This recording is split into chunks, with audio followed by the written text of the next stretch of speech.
watching closely. What's the secret, Max? You just gotta find something you love to do and then do it for the rest of your life. I don't want to be a product of my environment. I want my environment to be a product of me. Hello, and welcome to The Establishing Shot, a podcast where we do deep dives into directors and their filmographies. I am your host, Eli Price, and we are here on episode 96 of the podcast. You may have noticed from the title, but we are in the middle of a little break period of our Spielberg series. There's been a movie that I've been itching to cover, and that I wrapped up the Nolan series a long time ago with Tenet, and kind of wrapped that series up. But whenever new movies come out from directors that I've covered in the past, I like to cover those movies as well. So since we're in a little break, kind of in between the 2000s and the 2010s of Spielberg movies, I figured it would be a good time to take a little break and talk about, the very light and fun subject of the atomic bomb. So we're talking about Christopher Nolan's Oppenheimer today, almost 2 years after its release. So some good breathing room, after it releases, to kind of take it in. Let the cultural mania about it settle down a little bit. But yeah, I have a first-time guest coming on. We've been talking about recording this for, probably like a year. And so, yeah, I have Grant Roban joining me today. Grant, how you doing?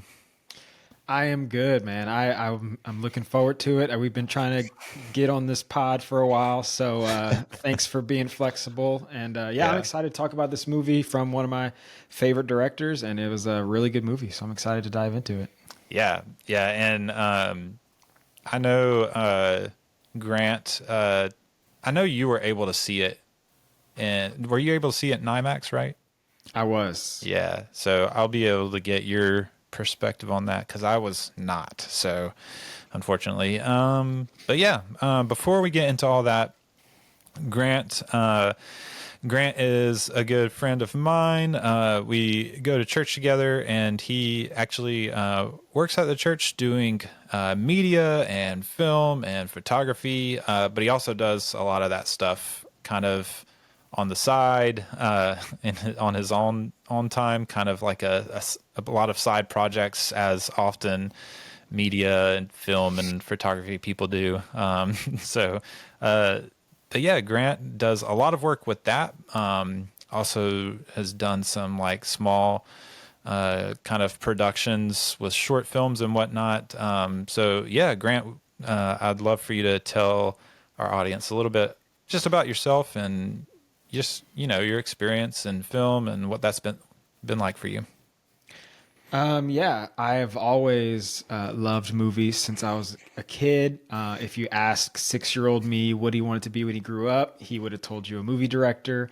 Nice. So that's always what I wanted to be. My plan was to go to film school, but things kind of shifted. I had gotten kind of discouraged from the idea of film school and stuff, but then just through a chain of events, I went to Bible college, ended up interning in our media department, got hired on in the media department on staff. And then the crazy thing is that through that, I actually was able to pitch and these ideas for making short films, which is something that most churches don't do.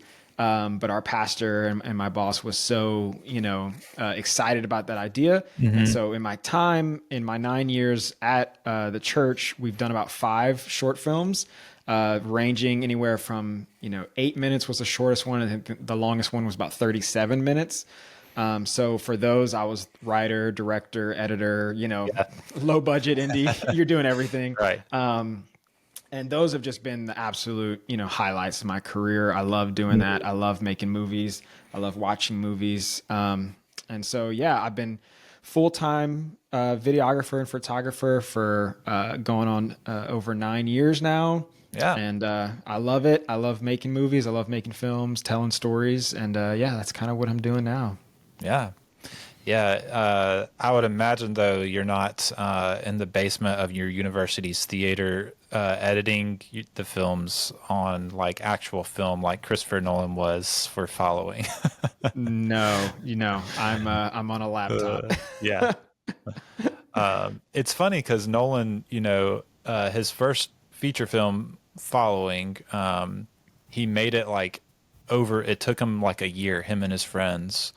Like they just kind of went and filmed segments of it on weekends basically. And he was like all the things. He was the writer, the director, the cinematographer, the editor. He had a little bit of help, obviously with some of that stuff, but with his friends. But yeah, just grinding it out. And it's the grind. Yeah. You don't have a lot of money. You're just making it happen, being creative. Yep.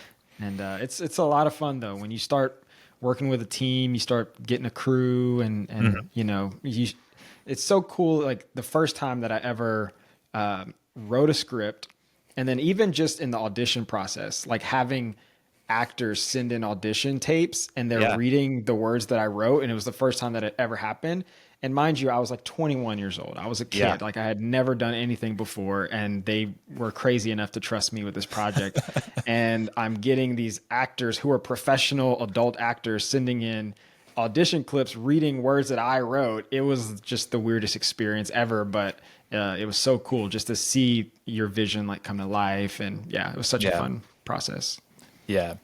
And I think too, like something that I remember learning in the Nolan series, covering him, and like, hearing, you talk about kind of wearing a lot of the hats for the production. You kind of learn when you put yourself through, okay, I'm going to write a script, I'm going to edit, I'm going to do the lighting and the cinematography, I'm going to, direct actors on their, where I need them to be, and come up with composition and all that stuff. Like when you're doing all of it, when you are able to eventually like step into one singular role, you're able to really collaborate with all those other people even better, because you've done it before. You've gotten your hands dirty in all those different areas. It's so true. You're able to speak the language and yeah, it's nice going, like starting from the bottom, doing indie stuff. Obviously I've never done big stuff, so I don't, but I'm sure when you get to a bigger level, keep your eyes out. The next Oppenheimer. No. I'm sure when you get to a bigger level and you can kind of stay more in your lane, it just makes it that much easier, but you're able to also understand, like you said, everybody else's roles. And I'm very thankful that I had, people in my life and on those film sets who were able to kind of do that, which is, hey, I know that my role is, assistant director, but I also have been on enough sets to know, here's what we should maybe think about doing with this, or, like I know my role's lighting, but they would give me tips in certain areas. And so I was able to, now that I'm a little bit older and more experienced, I can do that on projects. Yeah. And I remember too, Christopher Nolan was doing, he was filming like training videos for companies. And so like he basically learned how to light from just like having like to work with not much at all for lighting, and figure out how to light these people well for these like training videos that he was shooting. It's just like that's how you start. All the ways you can learn, like, that's how you make the magic happen down the road. So you heard it here first. Grant Robin, future Hollywood director, maybe. I don't know. I don't know what your goals are. Maybe not Hollywood. Maybe I don't know. I don't know what your goals are, Grant. Your big goals for your future. I'd love to make a feature. I'd love to tell stories. I just want to tell stories. Yeah. Have you done any like documentary stuff The other, I mean, obviously, like weddings is kind of like that, but Yeah, I've done many documentary stuff. Being in the church world, we do a lot right. of testimony videos. Yeah, But yeah, through my years of doing testimony videos, there's been a couple of them where I went in wanting to make it more documentary style and less like church testimonial video, yeah. The So I've recent had a one for little bit of experience with that. the recent one for Easter was very much like that. Yeah. Like more, it felt more like a documentary than just like you know, talking head telling Yeah, you. that's my goal. Yeah. A lot of, church testimonial stuff is just somebody talking for 4 minutes and then you maybe put some slow motion B-roll, a couple Yeah. pictures, Boring. but yeah. Just But kidding. that one I like kind of wanted to get some other footage to kind of Yeah. tell the story in a creative way. So I'm always trying to do that. Yeah. No, that's awesome. Yeah. One thing I know that you haven't done is carry around a huge IMAX film camera, I have not had the pleasure. which is what Christopher Nolan and his team enjoy doing for some reason. They make it hard on themselves, but it works. Yeah. And all that to segue into asking you about your first experience with our subject today, which is Christopher Nolan. Do you remember the first Christopher Nolan movie you saw? I think The Dark Knight might have been my first experience. It's bef- definitely the most memorable one. Before Batman Begins, even? I guess Some you're people right. do. Some people did see Dark Knight before Batman Begins. Yeah, it was so long ago. I just know Yeah. that The Dark Knight was one of the most memorable movie experiences I've ever had to this day. Yeah. I remember seeing it on a midnight, back when they had midnight features. I saw it midnight in IMAX. Oh, wow, We yeah. were on like the third row. And so it was like just an absolutely incredible experience. It instantly became my favorite movie. To this day, it's still my favorite movie of all time. And then I think after that movie is whenever I really started being like, okay, who's this director? And then I went back Yeah. and I watched Memento. I watched, Nice. I'm forgetting the name, but the one Insomnia? with Christian Bale. Oh, I Prestige. did watch Insomnia, Prestige, yes. Like kind of going back and watching all the other movies that he had made up to that time, and they were all so good. And Yeah. he became my favorite director. He's still my favorite director to this day. Yeah.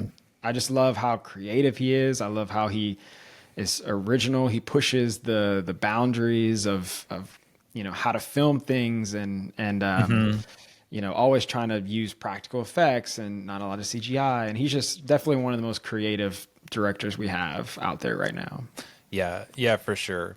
Yeah, and I remember, I'm pretty sure the first Nolan movie I saw was most likely Batman Begins. I remember I had like a little, I don't know how big it was, probably like 12, 15-inch TV in my room that I got the DVD of Batman Begins because I didn't see it in theater, but I wanted to see it because it's Batman, and watched it in my room when I was I don't even know, I guess I was in high school at that point. 2006, I guess. Yeah, would yeah, have been Batman Begins. would have been in high school. So yeah, but I remember seeing The Prestige for the first time in college, and that was like, I always tell people I like to describe Christopher Nolan as like a like gateway drug into like being a cinephile. Yes. It's a good way to put it.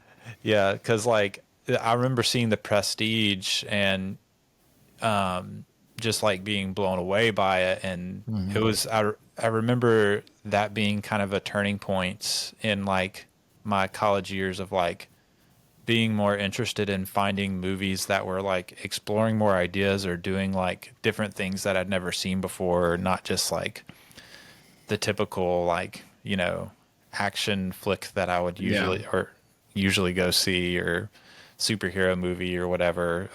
Right. But like something that's really like interesting and deep and original. And yeah, I mean, that's something he's always done. And funny enough, I think another way to describe Christopher Nolan is as today's Steven Spielberg. We're in the middle of the Spielberg episode, and there's a lot they have in common. They're household names. Like people go see movies because their name is attached to it, not because of any other reason, really. Yeah. They kind of do this. They both do this thing where they simultaneously like push the craft forward in ways, but also like hold on to the way like things of the past in a way too. Like Nolan with like holding on to film, like he wants to shoot on film. Yeah. But he's like pushing that the way you shoot on film technologically forward at the same time. Yeah, they're having to reinvent new films just Yeah, for new film, new new like film stock. new like I mean, for Dark Knight, they're like that's where they started coming up with like rigs to be able to carry that IMAX camera around, and so it is cool to kind of like pause in the middle of the Spielberg episode and cover another Nolan film, because they are similar in not necessarily like in the way their movies turn out, but just in their mindset within the industry, I think. Yeah. And their like their place in culture as like kind of like super. Nolan hasn't made nearly as many movies as Spielberg did or has, obviously, but I don't know. Maybe he'll keep making movies for hopefully for another several decades at least. And Yeah. I mean, he's gotten to that point as a director now where he just goes to the studio and just like, this is what I want to do. And they're like, all right, here's a couple $100 million, you know, and every actor in the world is like, give me whatever role, you know. Casey Affleck's like, put me in 2 scenes. That's great. I just want to be in your movie. You know, it's like every actor just wants to be make me a creepy guy, you know? Yeah. Every actor wants to be in his movies now. I mean, the one that they're working on right now, you know, there's all kind of A-list actors that are in that movie. So he's gotten to that point where he can just do whatever he wants. He's got a blank slate where he can just be as creative as possible. And that's an exciting point to get as a director, especially being able to watch him in our lifetime. You know, when he made Batman Begins, he was relatively unknown. He was just this young, creative guy that they took a chance on, you know? Yeah. He had made one film that like made way more than it should have for a studio. And they were like, well, he made us money on this. Let's see what he can do with a franchise, you know, that was Insomnia, which is a great movie. And it's a great movie. That's like probably one of his lesser movies, which is saying something. Most people, you know, probably haven't seen it. Yeah. But yeah, Nolan is obviously a household name, and when Oppenheimer, the hype leading up to Oppenheimer was just like huge. So yeah, let's just jump right into, you know, I like to go back and start at the beginning. We might do it. Maybe not start completely at the beginning, but take a step back to Tenet, because I think for Nolan, the kind of inception, if you will, of making this movie happened during and after making Tenet.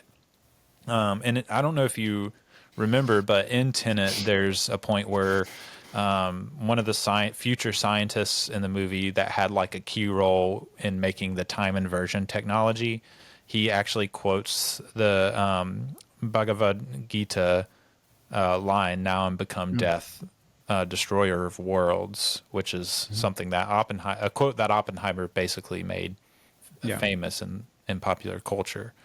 And, you know, he was saying it kind of as like recognizing the implications of the technology and the potential for its misuse. And, it's Tenet. So that line is in Tenet. Tenet released July 17th, a day after the first successful test of the atomic bomb, at the Trinity site, with, you know, Oppenheimer and his team. And it's so Tenet is all kind of wrapped up in that, and then it obviously going even further back, you know, is the actual event. in 1945 in New Mexico. You know, he had named the site Trinity after a John Donne poem quote that said, "Batter my heart, three-person God." You can kind of hear him say that, like mutter it in the movie. And you know, that poem in and of itself, if you go read it, is kind of like full of paradox, full of like contradiction. And so like even just in the name of this test site, he's naming it after a poem that he loved that is all about like paradox and contradiction, which is all wrapped up in who he is, all wrapped up in like questions of the atomic bomb and in this movie, obviously. But yeah, on that day in New Mexico, the blast of light reached 10,000 feet and was equal to several suns at midday. Its light could be seen over 100 miles away, and its heat could be felt at 20 miles. And that's just the test in the middle of New Mexico. That's not even like when it was actually used. But Oppenheimer. That's why Benny Safdie had to put all that to lather himself with Yeah. sunscreen. Yeah. Oh man. Oppenheimer later wrote, quote, "A few people laughed, a few people cried, most people were silent." And went on to say, quote, "I remembered the line from the Hindu scripture, the Bhagavad Gita. Vishnu was trying to persuade the prince that he should do his duty, and to impress him, takes on his multi-armed form and says, 'Now I am become death, the destroyer of worlds.'" And what's interesting is I read in the Nolan Variations, which is, it's a book right here over my shoulder if you're watching, by Tom Shone. He was mentioning that the Sanskrit word that Oppenheimer uses, that he translates as death, is more usually rendered as time. So in the Penguin Classics translation of that Hindu scripture, the line is given as, "I am all-powerful time, which destroys all things," which is pretty appropriate for Tenet. Right. And I would say pretty appropriate for just all of Nolan's movies. All of his movies are so wrapped up in time and what time is and what time does, and both like within the story itself and also with like the way he structures his movies. And so, very interesting. And we'll probably get back to all that as we dive deeper into the movie. But yeah, this really like his kind of obsession with Oppenheimer was really sparked by a gift that he got from Robert Pattinson at the wrap party for Tenet. He gave Nolan like an anthology of post-World War II speeches and lectures from Oppenheimer. And this is a quote that Oppenheimer told Tom Shone in that book, The Nolan Variations, about getting that gift. He said, "It's eerie," quote, "It's eerie reading because they're wrangling with this thing they've unleashed. How's that going to be controlled? It's just this monstrous responsibility. Once that knowledge is out there in the world, what can you do? You can't put the toothpaste back in the tube." It was a savvy, thoughtful wrap gift, actually, because like you, I've grown up in the post-nuclear age. We've grown up in the shadow of the ultimate destructive knowledge. There's very little you would miss if that technology disappeared. It's like that Sophocles line they quote in Angel Heart, which is the only reason I know it. "How terrible is wisdom when it brings no profit to the man that's wise." To know something is to have power over it, generally, but what if the reverse is true? If knowing something gives it power over you. And so that's Christopher Nolan kind of thinking about, some things he read in those Oppenheimer speeches. And this is in 2020. This book was published in 2020. So this is before he's even read American Prometheus. This is before like he has plans to make this movie.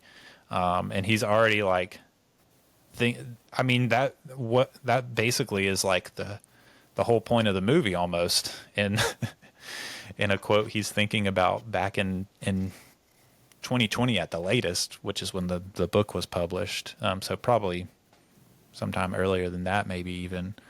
But yeah, he does read in early 2021 American Prometheus. It's a 700-page book from 2005, a biography of J. Robert Oppenheimer by Kai Bird and Martin J. Sherwin.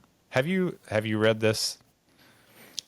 No, it Yeah. seems like a very long and dense book. I after all this research and watching this movie and doing all this, I'm like, I think I want to read this. So I did check it out from in audiobook form from the library on the little app they have where you can check out audiobooks. So we'll see if I dig into it starting soon. It's like 26 hours or something on audiobook, which I usually listen at like at least 1.5 speed. So you can shave some of that off. But Yeah, good luck. Let me know how it is. This movie is dense enough for me. So Yeah. I think I'll take his word on the book. Yeah. But yeah, I mean, he immediately starts writing the screenplay to adapt it. And in October of 2021, he announces the adaptation. And I'm sure that's when people start seeing the cast list coming out and all that. I vaguely remember that, like the hype was starting already as soon as he like announced it and everything. And I think by the time he announced that he was doing it, I think he already had like Cillian Murphy on board, if I remember right. Do you remember that? I think he was one of the first ones that he locked in. I do remember, when they announced it, one thing that Nolan loves to do is just like take his, shot at each like different genres, like I'm going to make a war movie now, or I'm going to make a space movie now. And so this being his first like biopic, like sort of, just character study movie, was very intriguing when it was first released. So I think, and because the nature of the person, that he was, reviewing, I think it was, very intriguing for a lot of people when he first released the concept of it. Yeah. And he had way back, he had written this script for a Howard Hughes biopic. And then it got announced that Martin Scorsese was making The Aviator, which is a Howard Hughes biopic. And so he kind of just like shelved that. He was like, well, Martin Scorsese's making a Howard Hughes biopic. I guess this is never happening now. And so... So he's kind of had that on his shelf for a long time, and so this is finally him getting to make his like big important man in history sort of biopic that he's always wanted to make, And what's crazy is before this announcement was made, he had broken ties with Warner Brothers in September of that year. He had worked with them since 2002 on Insomnia. How crazy is that? He's just been pumping stuff out with Warner Brothers for, almost 20 years. And then, they had announced plans that year to start doing like simultaneous releases for theater and on the Max streaming service, which it was HBO Max at the time still, I think. He was like, no, thank you. And they didn't seem to be backing down. So, he left.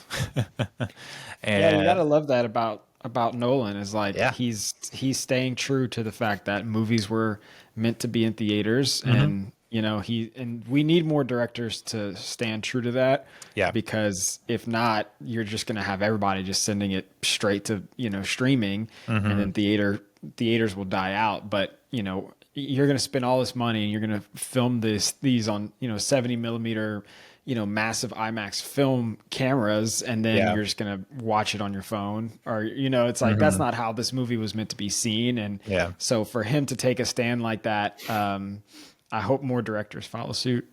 Yeah. And it seems like a lot are. And it seems too like after those few years kind of post-pandemic, It seems like a lot of studios have started like wising up and starting to go back to the like at least 3-month window for theater to like streaming release. So yeah, really, I mean, one of Warner Brothers' probably biggest mistakes in recent years is, you know, making Christopher Nolan mad and walking. But yeah, he signs with Universal, who is Steven Spielberg also's studio of choice, and yeah, they agreed to fully finance his new $100 million Oppenheimer biopic. And so, yeah, I mean, that was probably the selling point. Hey, I want to make this movie. Here's what it's going to be. Here's the money I need for it. And they're like, yep, we'll fully finance it if you'll come on board. And so, Yeah, they're he's smart. He's a Universal man now. And how crazy that the weekend that it comes out, you got Barbie, which is a Warner Brothers, movie. And so he's going up against his old studio this big weekend, which ended up just being like this big cultural, Barbenheimer. It's just such a interesting, They could have had both. They could have had both. But they could have owned the whole weekend. But we probably wouldn't have had Barbenheimer if they had both. Cause yeah, they probably would have staggered them. They would have, for sure. I'm almost positive they would have. That's just how the studios do things, and so, that's another good thing that came out of it was we got Barbenheimer, which I don't know if that'll ever be replicated again. The hype leading up to that, and it was the nature of the difference and the dichotomy between the two movies matched with coming out of COVID. That was kind of our first big cinematic weekend that we had since the COVID experience, and it was cool. We watched both of them and in that back to back, and it was such a cool thing to be a part of. It was the first time in years that you were going to the theater and being like, oh, you got to see this, or oh, you're talking about things, and the lobby is has all these promotional things, and it was just such a fun experience. There was a cultural energy around it that was really cool, and I mean,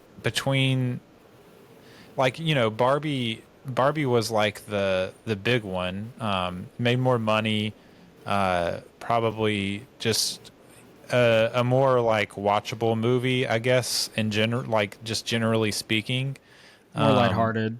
Easier to take in, more fun, obviously. And but what Oppenheimer did was there used to be kind of the, oh, you have to see this movie, like underlying have to, like it's an important movie. You should see this. And I think Oppenheimer brought that back, and I think the money that it made speaks for itself, that people did feel like they needed to see it. The Spielberg parallel would probably be like Schindler's List or Saving Private Ryan, those sorts of movies where people are like, no, you have to see that. You need to watch that movie. And this was kind of we hadn't really had that in a long time. A movie come out where people are like, you have to see this. It's important. And like I said, feels like an important movie to see, and it might have been, you could probably say it was Nolan's, maybe his first movie that you kind of like. He had made great movies before, but none that had a story that was so sort of significant almost to just history and to where we are in the world, and just the nature of the topic that it was about. It was one of those movies where it's like, this is important, you should see it. And not only you should see it, but they did a great job before it was released of really hyping up and getting people to understand how they filmed it and the importance of seeing it in a movie theater. Like they released lots of just behind the scenes stuff, and they were really good with their marketing about saying, hey, this movie was filmed in an incredible way that you have to see on a big screen. And so it made people feel like, okay, well, I got to go see it. I got to see it in a movie theater. Yeah. Mm-hmm. Yeah. And I mean, There's been more and more of that in recent years. Tom Cruise has been doing a little bit of that stuff with, trying to get people back to movie theaters with Top Gun Maverick and these last Mission Impossible movies. Yeah, I mean, we need more of that. Yeah, Ryan Coogler with yeah. Sinners. I feel like they did a good job of making you feel like you had to see that in theaters. Yeah, and I mean, it's doing incredibly well in the box office and everything. For an original story genre horror movie, basically, it's it's just and that's an incredible movie. And we'll probably talk a little bit about that. I have a kind of I guess similarity parallel thing to talk about later with that movie, but yeah, jumping back into the beginnings of this movie, Kai Bird and Sherwin the authors were nervous about the adaptation. It's a very dense book, a lot of information. Kai goes and meets with Nolan. Nolan explains everything to him, and he really comes out of that meeting with Nolan feeling really good about it. He felt very assured that it was in good hands. The script he really appreciated, and he went back to Martin Sherwin to assure him hey, I really think this is going to be a good. This is going to be something that is respectful for our material and of the subject matter and everything. And so and Sherwin actually died 2 weeks after he kind of assured him about it, and which is unfortunate. He never really got to see the end product of it. But I thought this was kind of another good impetus for Nolan to feel like he needed to make this movie, because he does talk about before I make a movie, I have to feel like I need to make this personally. Emma Thomas, who is his wife and also forever producing partner, she's produced all his movies basically. She was talking about how they were both at home in the early stages, kind of talking about how they were going to adapt it and all that. And their son, who was 16 at the time, kind of piped in and was like, I don't think people really care about nuclear weapons anymore. And, he, that I feel like that was another impetus of okay, I do need to make this movie to remind people of why it's important to care about these things. If there's a generation that doesn't, that thinks that people don't care about it. So, he talked about how the world kind of tunes in and out of that sort of subject matter, but the threat never goes away. The threat's always there. And so, this is, I think you'll find this super fascinating. You might have already known this, but he wrote the script in first person POV from Oppenheimer's point of view. Very unusual to write a script that way. Did you know that? I actually, I was just when I was preparing for the episode, I listened to an interview with Hoyte van Hoytema, and he mentioned it, and I had actually written it down in my notes because I thought it was really interesting. Because you never hear that happening. So and you can you can Google Oppenheimer script and pull it up and read it. And I've skimmed through some of it, and it is very interesting. Even the kind of less dialogue stuff and more directing notes, even kind of feels like it's kind of trying to get at what he sees or what he's thinking, and it's all very first person. And he talked about his goal was to just open up this enigmatic character to try to see the world through his eyes. And I think the other big reason was he really he wanted to avoid the pitfall of most biopics, which is to basically like boil everything about some person down into like one essence or one like important moment in their life. And he really wanted to like avoid doing that. And this was one of the ways he like went about that, was writing the script in this kind of POV sort of way. And so it's almost like, you know, important for the way he wanted to tell the story, but also like important for trying to avoid the bad ways he could tell the story. Like it was like Right. a kind of like protective fence for himself, you know, which I find to be like really interesting. But yeah, I mean, he talked about the general structure. He wanted to use it 3 parts. I'll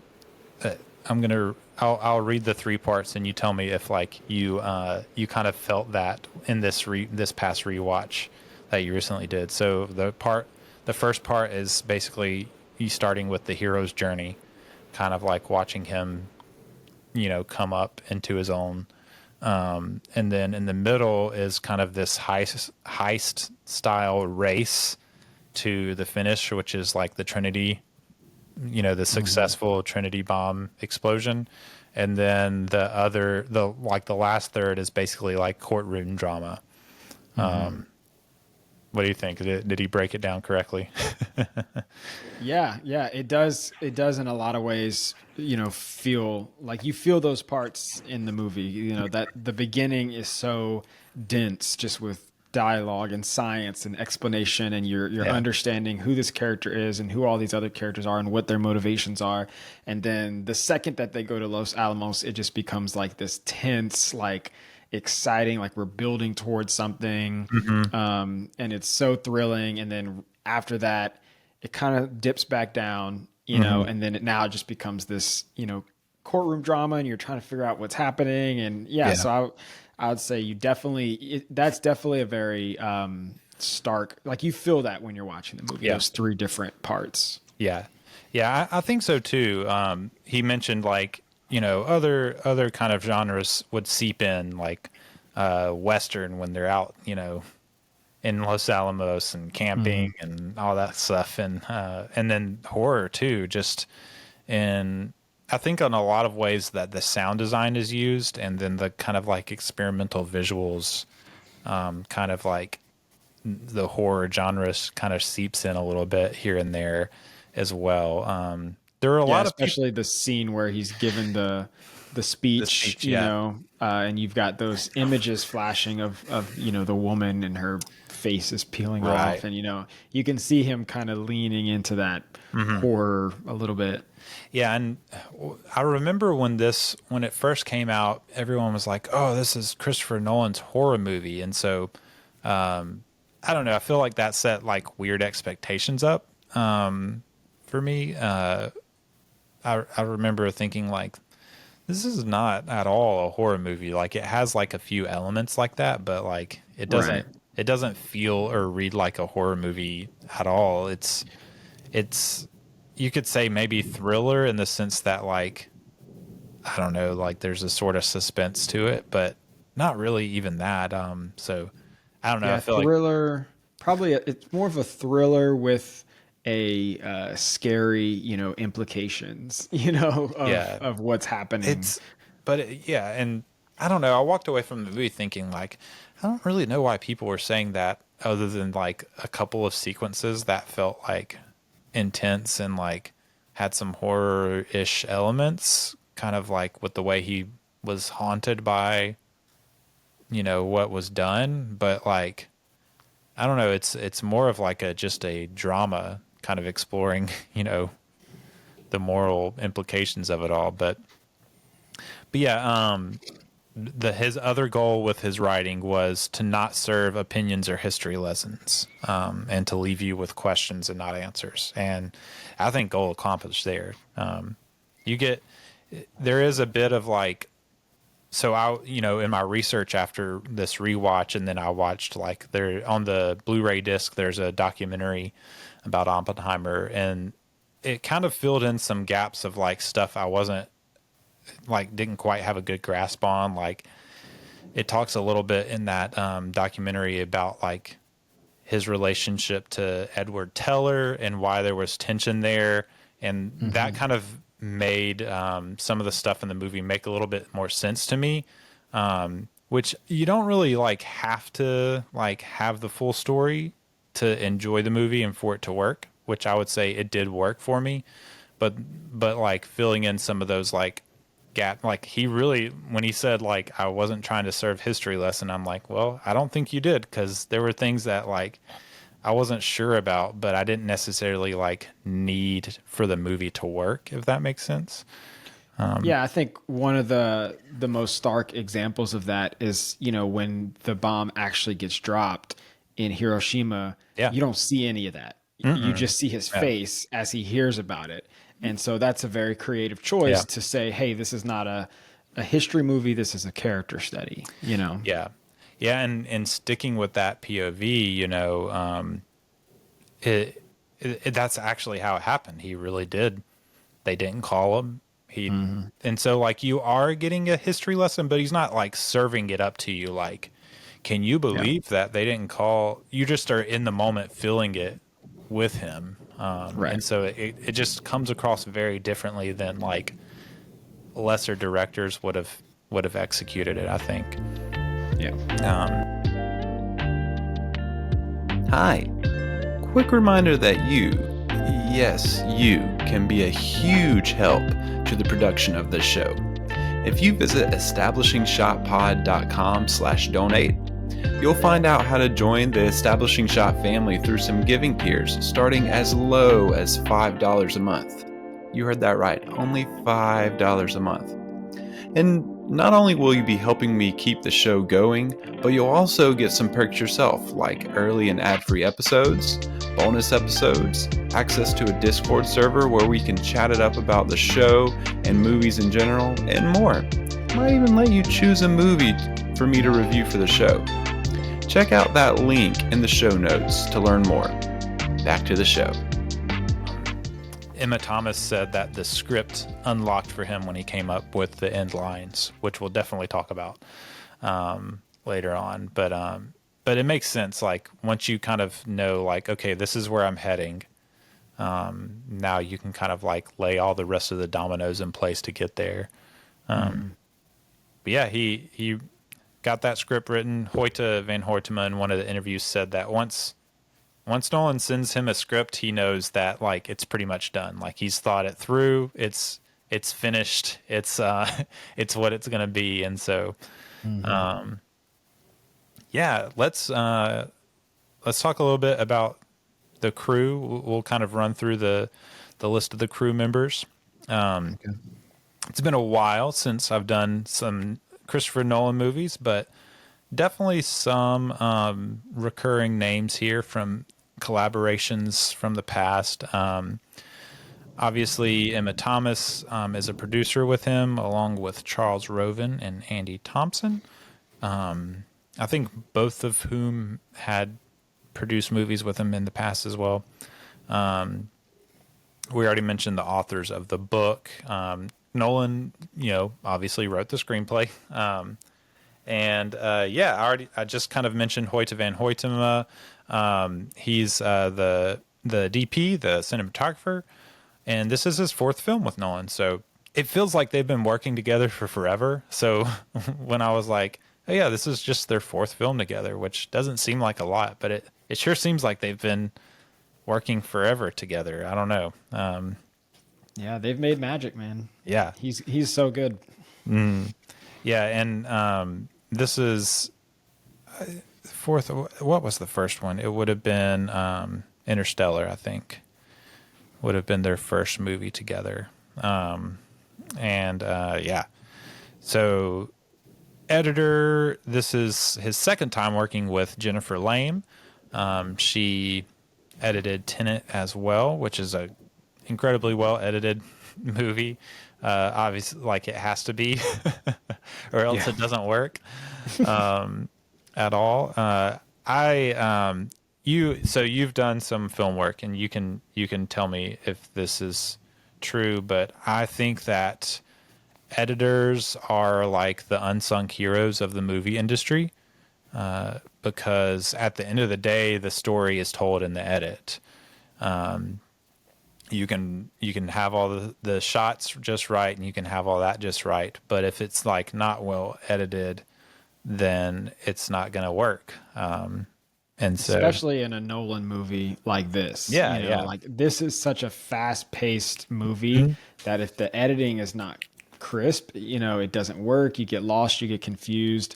So, you know, she's having to cut on perfect timing, and it's Yeah. almost like a composer in a sense. It's almost music. You know, you're flowing, you're feeling out the flow of the scenes and how to tell a story visually without having to, you know, be so overt with it, you know, by just simple little cutaways or whatever. So, yeah, I think she was incredible with this one. yeah, I mean, so like Nolan had called her up and he hadn't told her it was Oppenheimer yet, but he had told her like, it's going to be a movie with men in rooms talking. And she was like, I'm in. So that's kind of the sort of movies she had edited before, were these very like dialogue heavy dramas, with people in rooms talking. And, you know, she had done some, Noah Baumbach, editing for him and stuff like that. Marriage Story. Yep. Another masterpiece in my opinion. But yeah, so that's kind of what she was used to. And then, you know, Nolan hired her on for Tenet, which is completely like vastly different from anything she had ever done before. And you almost wonder if he was like testing her, you know, because this movie is a room with people in rooms, a movie with people in rooms talking, but very, it kind of flips that on end, on its head in a lot of ways. Yeah, it's very, very dense dialogue for sure. Yeah, I think this movie is incredibly well edited. My only quibble would be that like there's times where like my brain is a little bit overwhelmed with the pace of some of the edits. Like whenever there's like very like quick flashes between like different things, which happens sometimes in this movie. It's for my brain personally, I'm just kind of like, whoa. And I'm trying to like catch up, but there's more stuff happening. So I don't have time to like catch up. Yeah, I felt that way about the dialogue as well. I felt like there were times, especially in the beginning, where, you know, my first time seeing it, I was getting very lost very easily because it was so quick. It was like unnaturally quick. Like people don't talk like that in real life, but it was so fast, just how they were kind of cutting back and forth with, you know, with the different dialogue and everything. So yeah, I definitely felt that. That was one of the things that I struggled with, especially on a first watch. Now, it was a little bit better the second time with, you know, subtitles and all that stuff. Yeah, but you can pause it and rewind it if you miss something. But seeing it in theaters, I missed a lot. A lot went over my head. And it's like you were saying, it's very dense, like dialogue wise, but it's very dense visually too. Like, just thinking about like that, the kind of like first montage you go through where he's like learning things and he's teaching things and he's like looking at Picasso paintings and throwing, you know, glasses up against the corner of his wall. You're trying to like wrap your mind around like, okay, like what are all these visuals telling me about him? But they're like, you're pumping through them. So like, you don't really have like time to meditate on those things or like let them sink in. You're just like pumping through them. And so I don't know, like it's only like a small quibble because I think it still works somehow. The magic of it, I guess it still works. But yeah, I do. And I wonder if it was like slower paced, it probably just wouldn't be as good. So like, I think that what we have is probably the best version of it, I guess. Like that's I don't know that it could have been done any differently for what he's trying to accomplish with it. So it's hard for me to like really fault the editing too much. It's just kind of, it is what it had to be. Yeah. But Yeah, I think the feeling that he wants you to feel in this movie is that he wants it to feel high paced. You know, he wants it to feel like we are moving towards something very important, because we are, you know. Yeah. And so that definitely comes across. I would say for my personal taste, I could have used a little bit of room to breathe and collect myself in a few of those moments. But the overall feeling of what he wants you to feel in those moments about what is happening and the importance of what is happening is definitely comes across. Yeah. Yeah. They had asked her too, an interview I had heard with Jennifer Lame, and she was asked about like, how is like editing with film versus digital. And she said she was kind of like, you know, editing on digital is kind of a pain because like it's, and this is another theory that you can tell me if I'm right about with editing. I don't think, if I'm right, you have really any experience editing with like film. I do not. But I have this theory that like turnover for editing takes longer for digital than film, which sounds counterintuitive, except for the fact that you have so much more footage and so many more takes with digital than you would with film, because it doesn't cost as much to get more takes and get more footage as it does with film. So you have so much more footage to go through and to process with, you know, colorization and stuff. But also she said one of the reasons it's a pain is because you can get done like editing and coloring a sequence, and then they say, I think we need to scrap it and start over on this. And like, that just doesn't happen as much on film. You kind of try to do the work ahead of time of planning that so that you don't waste the film, you know? Whereas with digital, there's a lot of like, scrap it and start over after all the work you've already done. So it's probably a little bit different with like the small production stuff that you've done than like a big studio telling you, you know, to start over on something. But I don't know. Does that ring true to you that?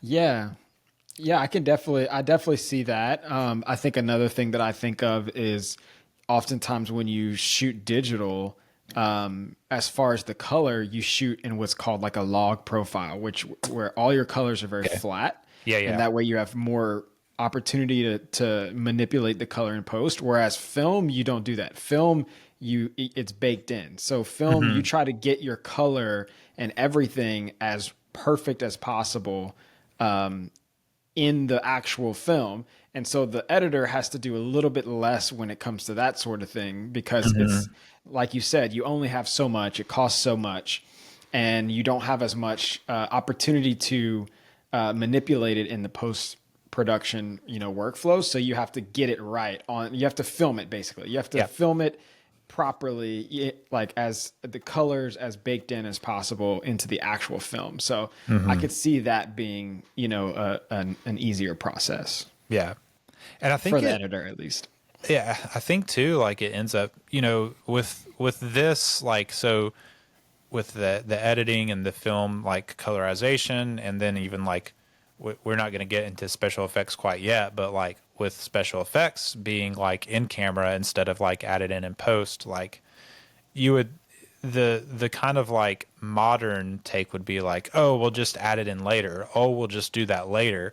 Well, when you do that, like you kind of push off the work and you end up making more work in the long run. And so films end up being more expensive. Whereas when you work like Nolan, like let's do everything in camera. Let's prep. We need to know exactly what we want to see in camera. We need, you know, we're going to get everything right from the colorization of the film to, you know, the explosives that are going to go off on camera. You know, everything's going to be right. So about the time we're like in the editing room, we're just like piecing it together. Not so much like trying to add in all the stuff we need. And you end up like almost like you spend like the money that you would spend back here on the front end instead of on the back end, and you probably end up saving some money too that you would have spent like trying to fix stuff over and over back here because you didn't take care of it on the front end. So I don't know. To me, it's just like smart filmmaking on Nolan's part to do it all that way. Yeah, and it's fun. You're inventing things. You're coming up with solutions. You know, that's what he loves to do. Yeah, I think that's an important point. So too is like, yeah, it's also like really fun to like blow stuff up in camera for real. For sure. But yeah, another thing she did talk about with the editing was that like for all the abstract stuff that she's editing, that she spent a lot of time like really trying to get that stuff right, because if you leave it up on screen for too long, people start wondering like, what is it that I'm looking at? You know, that sort of thing. Where really like the goal of those abstract visuals aren't for you to think about like, what is this thing I'm seeing, but to like kind of like express a feeling, express like an emotion or like a anxiety, a vibration. You know, it's to express all of those things, not so that you can like think like, ooh, what is this, like what are these like spinning lights that I'm seeing, what is that coming from? Which I didn't really think about watching it, but when I heard her say that, I was like, that's very true. If you leave it, you have to like figure out how long do I need to leave this up here before I like switch to something else, so that people aren't like dwelling on what they were trying to figure out what they were seeing, you know. I thought that was very like smart.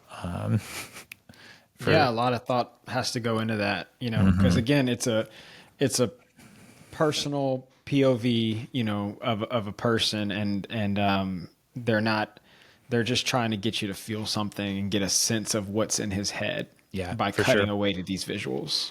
Yeah, absolutely. Ludwig Göransson does the music. Fantastic score.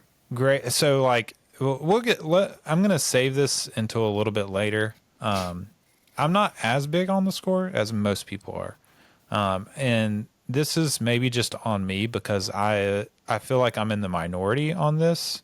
Like I don't think a lot of people share the same opinion on it that I do. But I'm not going to talk about it now. We'll touch on it later. But yeah, it is a good score. I'm ready for your hot take. I don't think it's a bad score by any means, but yeah, Göransson does really well. This is his second movie with Nolan, and there's an argument to be made that he's the hottest composer in Hollywood right now. After watching Sinners, I'm like, man, this guy is on it. Yeah, he's next level. Let's roll through the rest of this crew, and we'll end up talking about their work more later. But production designer was Ruth De Jong. She's done a lot of good stuff. She did the production design on Nope and Us, the Jordan Peele movies. If you've seen those, great production design. I saw Nope. I never saw Us, but Nope was really good. Yeah, both of them have phenomenal production design. Us, the movie, like kind of rides on the production design in a lot of ways. The production design and the acting. So, and then she's done some like art direction work too on some Paul Thomas Anderson and Terrence Malick films. So yeah, a lot of great work that she's done. This is her first time working with Nolan though, so that's cool. Set decorator Claire Kaufman, kind of set decorator, production design, kind of work hand in hand. But yeah, these two guys are important for the movie. The visual effects supervisor was Andrew Jackson, not the president, but I'm glad you clarified the that. visual effects guy. And then special effects, kind of like, so visual effects, Andrew Jackson was probably like the head guy over all of it, I think. But also he focused in on like more of the kind of abstract stuff, and they brought in this guy Scott Fisher to supervise the special effects for a lot of like the in-camera stuff like on set. So like think rain, explosions, that sort of stuff is kind of like Andrew Jackson is kind of like still over that stuff, but Scott Fisher is the one kind of supervising a lot of that stuff on the set. Sound design by Richard King.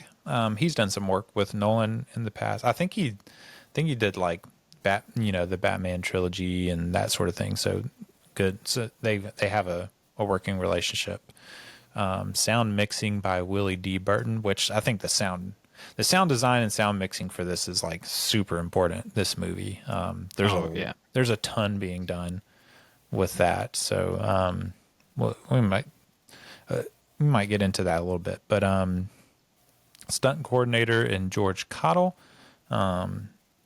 costumes, Ellen Mironik, makeup by Louisa Abel, and the casting was done by John Papsadera, who's done the casting for most of the Nolan movies. So, and good casting it was indeed. Let's talk a little bit about this cast. Obviously, we have Mr. Cillian Murphy himself as J. Robert Oppenheimer, Oppie, if you will. It feels weird to call him Oppie, but they do call him that more than... Yeah, he's such an important figure to call him by a nickname. Yeah, it feels like he's called Oppie more than Robert in the movie. I don't know. But yeah, Nolan... So he's going to make this movie. Nolan just calls him out of the blue and it's like, hey, this is it. This is your moment. And you're going to be my Oppenheimer. And he was like excited. And he said he like hung up, and later on he was like, oh man, this is a big deal. It kind of like, big role. Yeah, it kind of hit him, the kind of weight of it. But yeah, he talks about like, he watched a lot of the Oppie stuff online. And he talked about like when you're watching like speeches and lectures and that sort of thing, it's kind of like this public performance. So it's very like, it's the performative Oppenheimer, but it's not necessarily like the real day-to-day Oppenheimer. And if you think about it, there's truth to that. You know, me and you, I know, have both like spoken on a stage, before, and it is a different you that's on stage than is just like your day-to-day life, like usually. And so there's something like performative about it, which it's not a bad thing. It's just like the nature of, speaking in front of people. And so he really had to use his imagination alongside like the script to try to like get into that mode of like, okay, one of the things he was thinking was about, the Oppenheimer's intellect and it being like not so much a gift as much as it is a burden, and how that would affect him like day to day, especially like with the weight of the moment he was in, and I don't know, that makes sense to me. Like trying to get, he's trying to get into this guy's head. That's what he has to do, I guess. Yeah, it's such a tough role to play because he's not, like you think of like a lot of like Leonardo DiCaprio's roles. And a lot of times he's playing these big characters that have these big moments where he's yelling and stuff. That's not this role. This role is completely subtle, and it's all about his face and his eyes and the emotion that he's trying to convey. And man, he does just an absolutely incredible job. Top 5 eye acting, you think? Probably all time, top 5. Yeah, to be able to convey all of that, and especially seeing it on IMAX and just those portraits and those close-ups that they cut to, he had a lot to do in this movie, and man, he pulled through. Yeah, for sure. Nolan kind of talked about Cillian had never had like a role quite this big before. A lot of like big roles he's had. Obviously, he's a well-known actor and everything, but this is like big. And one of his goals was to surround him with other great actors, to kind of like push him forward in his craft and all that. And I mean, it's a Nolan movie, so it's an ensemble cast, and so obviously there's plenty of great actors surrounding him.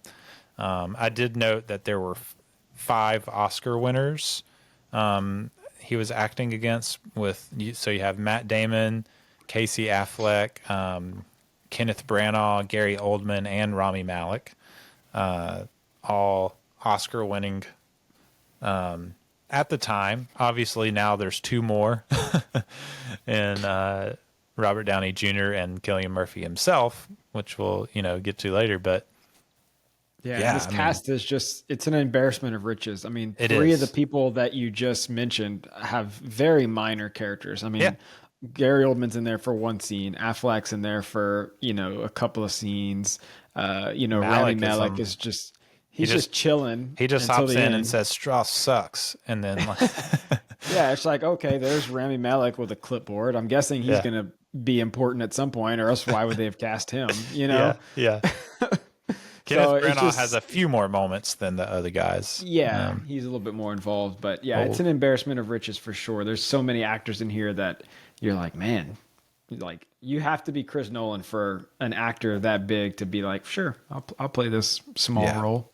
Yeah, and like everyone that you that you see in interviews and stuff, they just like are like, oh man, Cillian just knocked this out of the park. It's just like incredible what he does. And it's because I think what actors probably recognize even more than we can is the difficulty of like maintaining the just like subtle, like in the language and visual language of the movie, this subtle like vibrating hum of this dude for 3 whole hours. This like quiet, scintillating like emotion and mystery, I guess, even with like no big moments. There's like no moment where he explodes, or no moment where he like does anything like big, like you were talking about. I can't think of any moment where he does that. No, it's all subtle. It's all facial expressions, and then I mean he's also playing a wide range of his experience. I mean, from a young up and comer who's passionate to someone who feels like he's about to change the world, to someone who is burdened by the reality that he might have led to the destruction of the world. And it's so many different emotions that you're seeing in him, and it's the weight of what he's doing and what he feels like he might have done to the world is so apparent on his face, and it's a hard thing to pull off. Yeah, it's a incredible performance, and I really like. Man, I don't really have anything else to say about it, but yeah, we'll definitely talk about how he executes it as we go. But yeah, just moving along in the cast list. Emily Blunt plays Kitty Oppenheimer. She talks about being attracted to, this kind of woman, refusing to conform to gender expectations. So you've got a little bit of that in here. But yeah. And then she just talked about how like Nolan really like lets you explore the emotions of your character and like working with you in that way, which is always cool to hear. I feel like, I guess we can talk about her and Florence Pugh as Jean Tatlock back to back. Florence Pugh was attracted to Tatlock, I guess in a similar way, like a woman that is bold and always in control. She talked about she kind of mentioned like even like when the nude parts, she's like in control, which we'll probably like touch on that a little bit later of what we think about those parts, but yeah, it's this weird thing. So like it's funny, like we're in the middle of the Spielberg series because it seems like Christopher Nolan and Spielberg both have like trouble with like women and sexuality in movies. It's like not their strong suit by a long shot.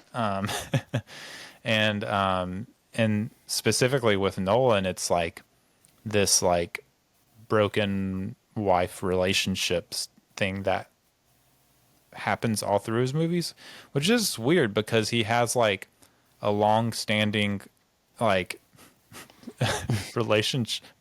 seemingly great relationship with his wife with kids, and they work together and they live together and they seem to like each other. And I don't know, maybe it's this like weird anxiety he has about like losing his wife or something. Yeah, it's definitely something that people have brought up with his past movies, is that he often fails to have that strong, female character. Yeah. And I feel like there's potential for Kitty in there, but she doesn't really get to shine too often. She has like one moment, really. Yeah. Yeah. And the nature of the character that he's outlining, he is a womanizer, that was what he was known for. So I guess in some ways it's appropriate to this particular story, but yeah, I would love to see him, try to change that in the future. Maybe write in some strong female characters, maybe even have a female lead in one of his movies, Yeah, I would love to see that too, because like really like up to this point and then still after, it's kind of like a stain on his career in a way. Like, can he really do it? It's not like really that big of a deal. Like he makes the movies that he makes, that's what he knows and what he does well. And so there's a certain degree to which like I'm kind of like, I let women make movies from a woman's perspective, because hello, like they're the ones that have the perspective. So let's like let them make those movies and push those. Like Barbie is the perfect example. Let's have a woman make the Barbie movie from a woman's perspective, and surprise, surprise, it was incredible. It was fantastic. And so, there's a degree to which like when people like bring that stuff up, I'm like, yeah, like maybe he doesn't serve the female characters well, but like he's not trying to tell those stories, and like maybe he just knows that they're not his stories to tell, in a way. So there's a degree to which I'm kind of like, I get it, but also like maybe that's just not the right criticism for this. So I don't know. Anyway, yeah, I think it'd be hard as a male writer to write a script that has a female lead. I definitely think he could do better in the future of having some stronger female characters in there that he can really highlight. So maybe that's a way to, an area to improve. I agree. I definitely agree with that sentiment. I would love to see that. But like, yeah. I mean, it's just one of those things where I'm like, it's hard. I would love to see it, but it's hard for me like to really fault him a ton for like knowing what he's good at and not like stepping into stuff that he just doesn't know maybe how to speak to. But yeah. So Emily Blunt and Florence Pugh are both really good in the movie. I think they really handle their characters well, and their presence on screen is always like felt and strong, which is good. But yeah, let's move to Matt Damon as Leslie Groves. Man, Damon is he feels a little different than a lot of the other characters in this movie. He's a bigger personality. He's kind of like, he's both like the kind of gravitas character that like lays down the law, but also like pulls off like bits of like humorous lines and stuff too. So I liked Matt Damon in this movie. What did you think of Damon? I thought he was very important to the movie because, so much of the movie was so serious and so tense that I think he brought some much needed sort of humor and just kind of like a different element. Like you said, he was a very different character than these other people. And I think he did incredible. I think he was exactly what that role needed. And I think he was a refreshing presence on the screen. Yeah. And I feel like he had kind of been in a lull for a while. But like he's kind of had a run of like really good roles in the past few years, going back to like Ford versus Ferrari, which he's great in. And The Last Duel, which he's great in. I don't know if you've seen that, but really good in that. Very different, a little different role for him there. Air. Did you see Air? I did see Air. Oh yeah. He's great in it, you know. So yeah, I feel like he, you know, leading up to this, he was kind of getting back in a groove and was able to like hit this role like in stride, you know, with just the Matt Damon of it all, you know. I don't know. He's just good. I don't think he's doing anything profound necessarily. He's just, like you said, kind of like gives you a little bit something different that makes the movie move, you know, in a way. And I don't know, it takes a little bit of the heaviness off for a second.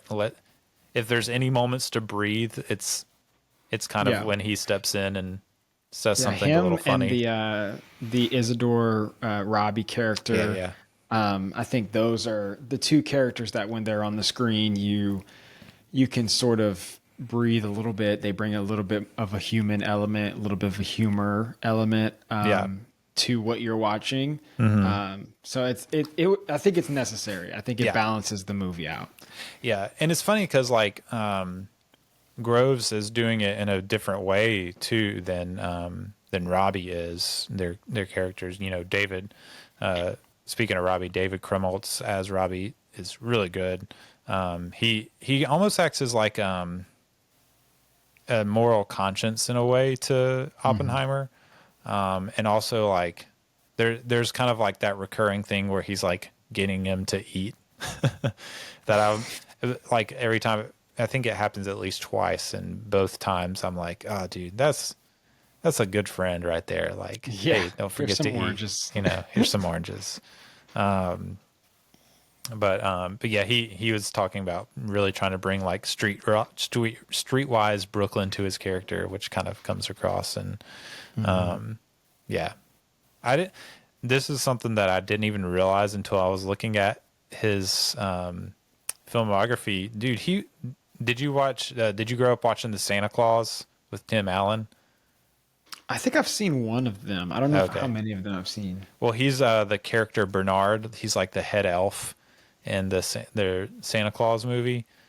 Is this guy David Krumholtz? I was like, wait, that's Bernard.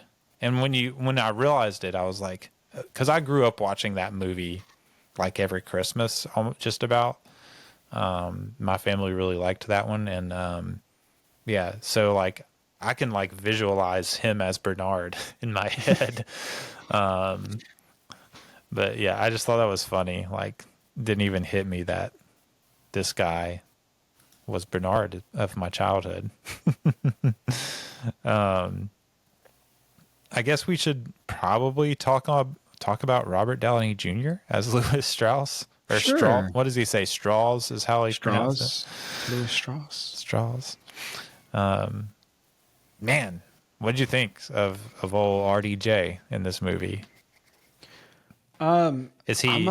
I'm torn on his character. So I feel like he's incredible. I feel like he does a great job. I just when watching the movie, especially the first time, I just felt like his scenes I didn't care about as much. You know, it was just it was like a completely different storyline that was happening simultaneously with this main storyline. And I just felt like for me, it was just very confusing. And especially like that third hour, it really gets slow. And I just wondered, like, how much of his character, and maybe you can, help me understand, but I wondered how much of his character was really necessary to the story. Yeah. Like, I feel like they could have had that sort of courtroom element with the kangaroo trial that was happening, and I know he was essential in setting all that up, and it gave us a good little twist at the end. But I think Downey did a great job. That particular storyline, watching it, I just didn't, care as much as like the other parts of it, Yeah. And I honestly, like, my first, like, when I watched the movie for the first time, that was in like, one of the things I noted was like, is all the Strauss stuff really like necessary for this movie? Is it like, what is it for? Even like this second watch through, I was really like trying to tune into those, and I was kind of like, I was a little bit more on board. I was like, okay, you've got like, you're kind of like juxtaposing what's going on here with like the Oppenheimer POV, and I can kind of see like some of the use in that. I think let's put a pin in that because there's like, I have some listen to a lot of different takes and stuff, and I think there's one that I think is like really like profound in the way it looks at that. So like, let's put a pin in it, because definitely like that's something that we're gonna hit on. All right, because you have to. But yeah, his character, I'm still not like the biggest on, but the acting is, like you said, great. Like, he's able to really like take the lid off the bottle and like just explode there at the end, which you've got to love. And he has to like walk this line of like, when you first meet him, he seems like this nice guy that's like cares about the scientists, and then like he has to make that switch to antagonist at some point, and that's a fine balance to carry that he does well. And it's almost this I don't know if have you ever seen the movie Amadeus, which is about Mozart? I have not. It's a great movie. I think you would like it. It's kind of one of the biopics. I want to say it came out like 1989 or maybe 1984, sometime in the 80s.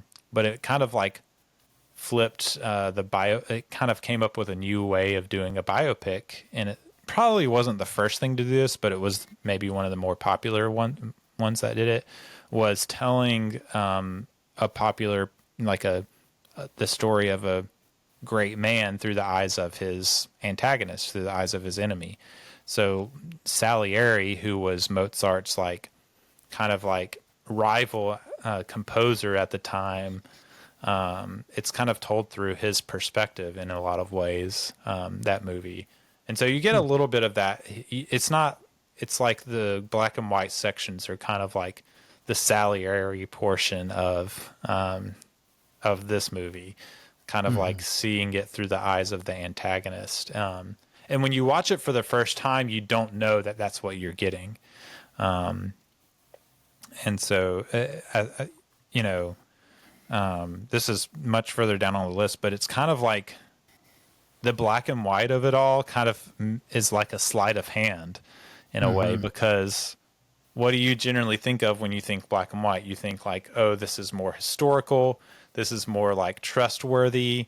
But like really what Nolan's doing is he's using it as the opposite. He's using it to like give you that feeling, but really like when you're watching the black and white portions, you're watching the least trustworthy parts of the movie, because it's through this like dude that has this distorted perspective of someone that's just like totally like in his mind, like totally made up, not even like close to being a reality. Like Oppenheimer spends so little time thinking about Strauss, and Strauss is like so wrapped up in thinking about Oppenheimer. So I thought that was a cool like trick that Nolan does with the kind of black and white versus color stuff. So Yeah, I think it would have been a very easy role to overact. Yeah. And I don't feel like he did. You know, I feel like he towed that line and he did it in a tasteful way. I think that's the kind of role that somebody could have easily overacted in. Yeah. Yeah. And he said too, like one of the funny things is like, he said they were doing my makeup and they kind of shaved my hairline back a little bit. And he was like, I looked in the mirror and I saw like my dad, and you know, his dad was big in Hollywood. And, I haven't seen the documentary he like helped make about his dad. It's called Senior. Probably a few years ago it came out, but I haven't seen that. But yeah, it reminded of his dad. Some interview he talked about how at one point like Nolan handed him like a piece of equipment and was like, "Here, hold this. I need to go do this, and I'll be right back."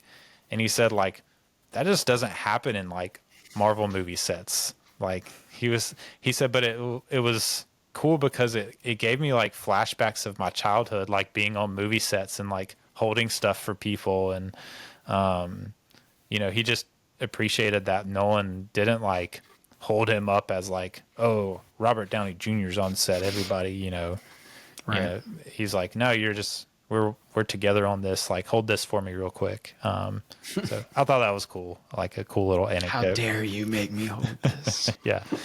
And he loved it. He also said at some point that it's the best movie he's been in, which I find hard to argue with looking at his filmography. So Yeah. I mean, I can't argue with that. it depends on your how much you love Infinity War and Endgame, I guess. But I would put this movie above those personally. So Doolittle, you know? I mean, I don't know. It's pretty good. Doolittle. Come on. The Judge. Iron Man 3. I mean, come on, man. He's been in some bangers. Yeah. Man, one of the things I noted was that Oppenheimer exists in kind of like this world of rock star scientists. And so like it kind of makes sense to have a rock star cast of scientists to portray that. You've got Josh Hartnett as Ernest Lawrence. I think the interesting thing about him, like the way he has to play that character is, and he talks about it in the interviews, is like he kind of has to be everything that Oppenheimer is not. He's just very different. Not, you know, just in personality, but also like he's the experiment guy and Oppenheimer's the theory guy. So they're just like on opposite ends in every way, which is, you know, makes it interesting. Benny Safdie as Edward Teller, I think he does really good with this role. Yeah, another one that brings a little bit of comedic humor at times. Yeah, but also like he's kind of like a secondary antagonist too, Right. And like he's kind of disruptive in some of the meetings. He kind of like, you know, he has the whole like I'm sorry whenever he's like trying to shake his hand after he just like trashed him right in front of him, like in the hearing. Which one of the things that's not in the movie that I was like, man, that should have been in the movie. But I guess it just didn't work with what they were trying to do was, one of the guys in the documentary had said that when that happened, he stuck out his hand and said, you know, I'm sorry, right after having like trashed him, and said he didn't trust him to do whatever. And, Oppenheimer, this guy said that Oppenheimer said, after what you just said, I don't know what that means. Him saying, I'm sorry, you know? So I'm like, man, that should have been in the movie. But yeah. Jason Clarke as Roger Robb, man, that dude, he was good. That's another role that could have easily been overacted. Yeah, you know? I was angry at that guy, but I think I was supposed to be, you know? Yeah, that's the point. How about Casey Affleck as Boris Posh? Like, you start to get creeped out by that guy before you even see him, and then all of a sudden it's Casey Affleck, and you're like, oh, wow, okay. You know, Rami it's funny. Rami Malek is kind of like, I don't have anything to say about him. He just shows up and says a few lines, and I'm like, okay, yep, there's Rami Malek. Very important lines. He said but his yeah, lines. You know, he's there. Kenneth Branagh, you know, he's just being. I think he was just happy to be there. Garrett, how about this? Is probably like the biggest, like, to me, this is the biggest, like, small, like, not small but short performance, in the sense that, like, he's in one, like, short scene and that's it, is Gary Oldman as Harry Truman. Man, Oldman knocks it out of the park, I think, with that, like, with the few minutes he has on screen. I think he's, like, maybe per capita, other than Cillian Murphy, like, is the best best in the movie, one of the best in the movie for sure, I think. Yeah, He's good. I hated Harry Truman after his scene, you know. It's like, Poor Harry Truman. Like- Now everybody hates him. yeah. But I mean, so that's the other thing. Like, when I watched that scene, I was thinking, like, oh, you know, this is probably just, like, contrived for the movie or whatever. But it turns out, like, it's that's one of the, like, parts that's very true to history. Like, he, you know, he told one of his staffers after Oppenheimer had walked out, like, I don't ever want to see that crybaby scientist again. Like, he actually said that. You know, he was offended that Oppenheimer told him that he had blood on his hands, which he actually said to him, because he's, you know, he's the one that made the decision at the end of the day to drop the bombs. And, you know, how dare Oppenheimer say I have blood on my hands when I'm the one that made the decision. So, I mean, it seems like Harry Truman really was that way. I don't know. It was very interesting, just seeing, like, this man who has wrestled so much with the weight of what he has created, and then to see someone on the other side of it who wasn't a part of the creation, who was more so just like, hey, we need a bomb, you know, give me this bomb so that I can, you know, end this war or whatever. And it's almost like when you're in that sort of presidential role, you have to kind of turn off that switch in your brain where you're not thinking about, you know, the humanity of, like, what the devastation you're causing, because you're just trying to see things in a bigger perspective of, like, I need to do this chess move so that this happens, you know. And so to see that next to, you know, this person who's, like, in the weeds of, like, I can't believe this, like, this is happening, like, I feel so guilty, was such a sort of stark, you know, comparison. Yeah. And it's the power structure too. And I think that's the big thing that will kind of, like, maybe be one of the last things we wrap up with, is just talking about, like, the science, like, these creative minds having to work within these power structures, and the different goals that maybe people have for the same thing. You know, maybe the scientists versus, like, the political people, power, like, people in power. So yeah, all of that is, like, very rich and interesting. Let me just, like, spout off the rest of this cast. Tom Conti as Albert Einstein, great. You know, I think he does fine as Albert Einstein. It's hard to do Albert Einstein, but does fine. Dylan Arnold as Frank Oppenheimer. He's just there a little bit. Does fine. I did like Alden Ehrenreich as the senator aide for in the black and white portion, kind of like the you know, bouncing off of RDJ. I thought he did really well in that role, kind of being, like, I don't know, a bit of a moral compass there in that black and white portion in a way. David Dasmalchian just doing his typical, like, creepy guy stuff with William Borden. James, there's a few more names. Matthew Modine, I thought he pops up a few times as he's kind of like the gray-haired guy that is at Los Alamos, and then he's on the team, and then he's one of the guys that gives like a good testimony for Oppenheimer.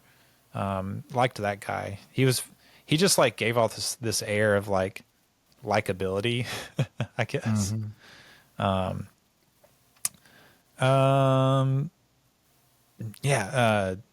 Jefferson Hall plays Chevalier, the kind of guy that ends up getting him in trouble by mentioning like leaking the findings to Russia. A few other people that are in this movie. Alex Wolff, who I've seen in some stuff. I didn't even remember him being in it, but he's in it.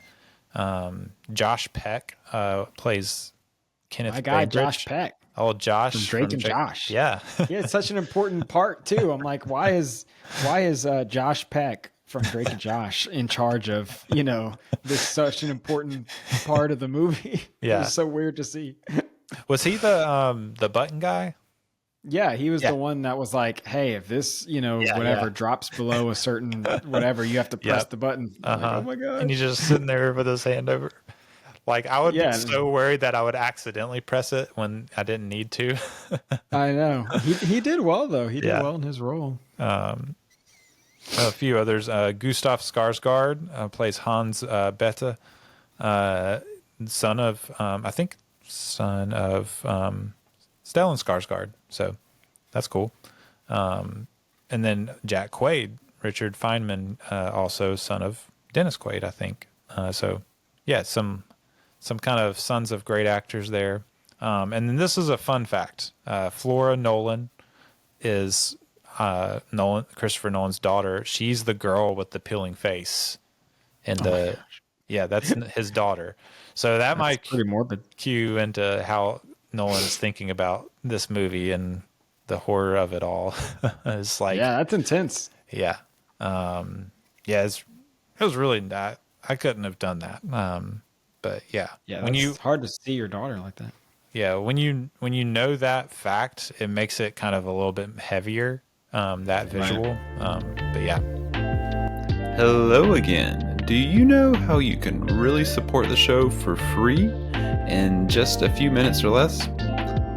That's right. Just leave a rating and review on Spotify and Apple, or wherever you listen that might allow for ratings and reviews. These really help the visibility of the podcast. In fact, just hit that pause button right now and drop the review right now. And then you can get back to the show. I'd greatly appreciate it. Okay, I trust that you went and left that rating and review now. Back to the show. That's the cast and crew. We've talked a lot of production stuff already, but there's some more cool stuff we can talk about for sure. Location-wise, they couldn't really shoot at Los Alamos. Nolan talked about it being too modernized. Like, you can get this building that would be good to get, but then like in the frame is like a Starbucks too, and so it's like it doesn't really work. So they find this place, Ghost Ranch, and I don't know how to say this, Abiquiu, New Mexico. It's along the same mountain range as Los Alamos, 3-hour drive from Albuquerque. So it has the same feel as Los Alamos, and they basically like build from the ground up that Los Alamos set. They kind of build a model, and Hoyte and Nolan are able to like look at the model, kind of say, we can take this stuff out, we can add some stuff here, and kind of play around with that. And then they build it, and it's really like, in reality, if you see like a sky shot of it, it's not very big. It's not like expansive like the actual Los Alamos was, because I mean, you have a whole town. But the way that Nolan and Hoyte like catch all the different angles that they can and put like the perspective and all that they use with the composition of it, it makes it look pretty expansive. So that's always cool to see. But yeah, they did film at Oppenheimer's actual Los Alamos house. So that is I think that's the only thing that they filmed at the actual Los Alamos location. So really like powerful. You know, when you watch the behind the scenes, you can kind of feel the weight that the crew and cast feel about filming like on that location. There's this being in the space kind of pulls out like the weight and responsibility of it all. Something that you lose, like, you know, when you're working in front of a green screen or like on fake sets, that like when you actually go on location, like makes it, you just feel it, you know? Yeah, they shot at Princeton Institute for Advanced Study. They actually, you know, all that stuff is shot actually at Princeton. And then they, you know, they have a lot of like, you know, set stuff that they do. There's it's in California. The little hearing room is this little space they found in Alhambra, California. Narrow space. It's funny hearing the cast talked about it because they were like, it's small. We were in there for weeks. It was hot and claustrophobic. You had like a big IMAX camera in there, and then like up to 15 people crammed into this little space all the time. And I think maybe that adds a little bit to the tension of it all too, because obviously like thematically and narratively, there's a lot of tension in those scenes, but probably there's also like just tension from the actual work of filming it in that small space too.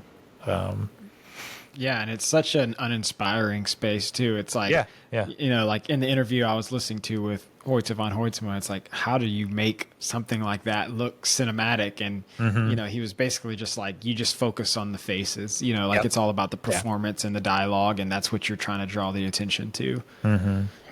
Yeah, for sure.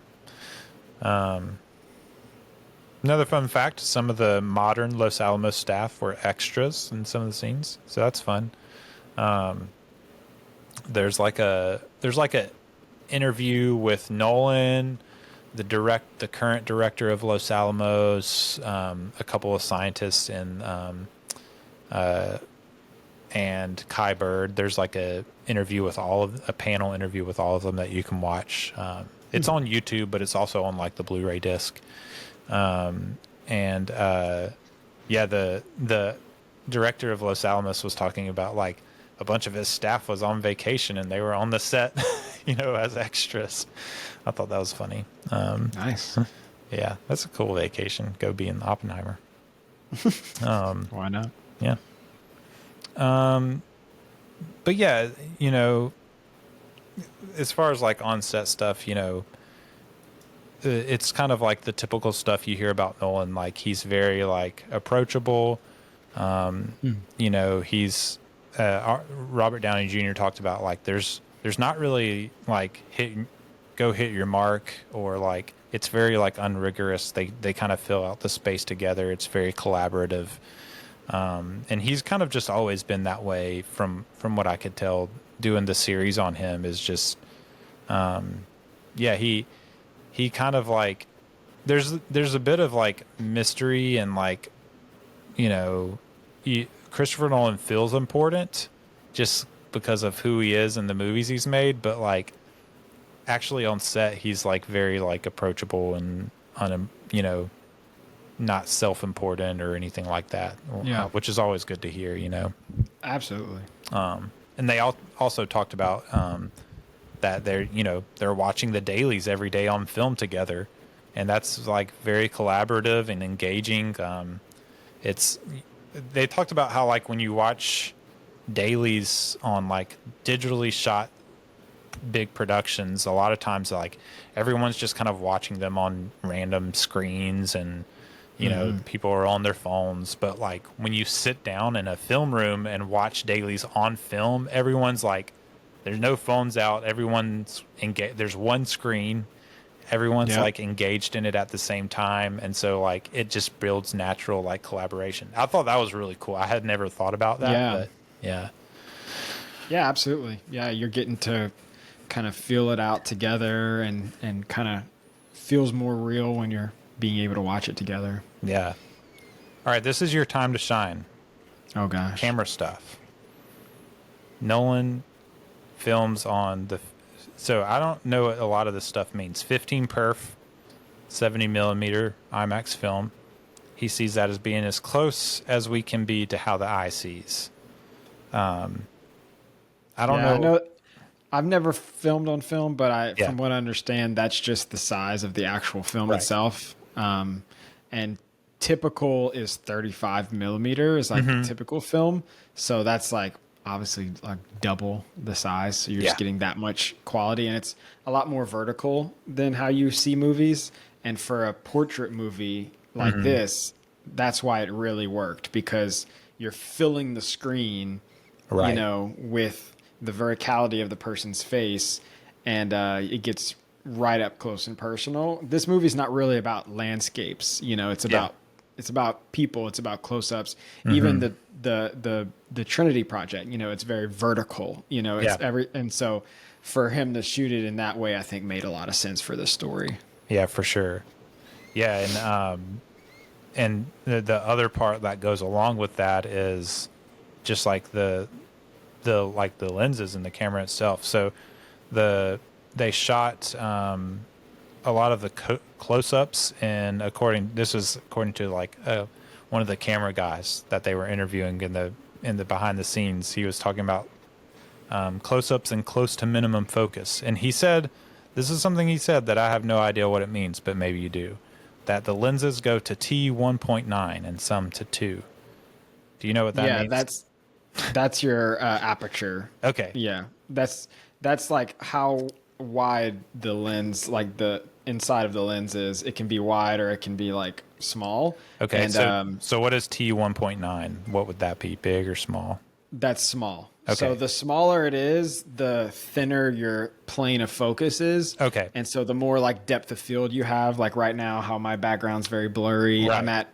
I'm at like f2.8, which they use T stops instead of f stops in like cinema lenses.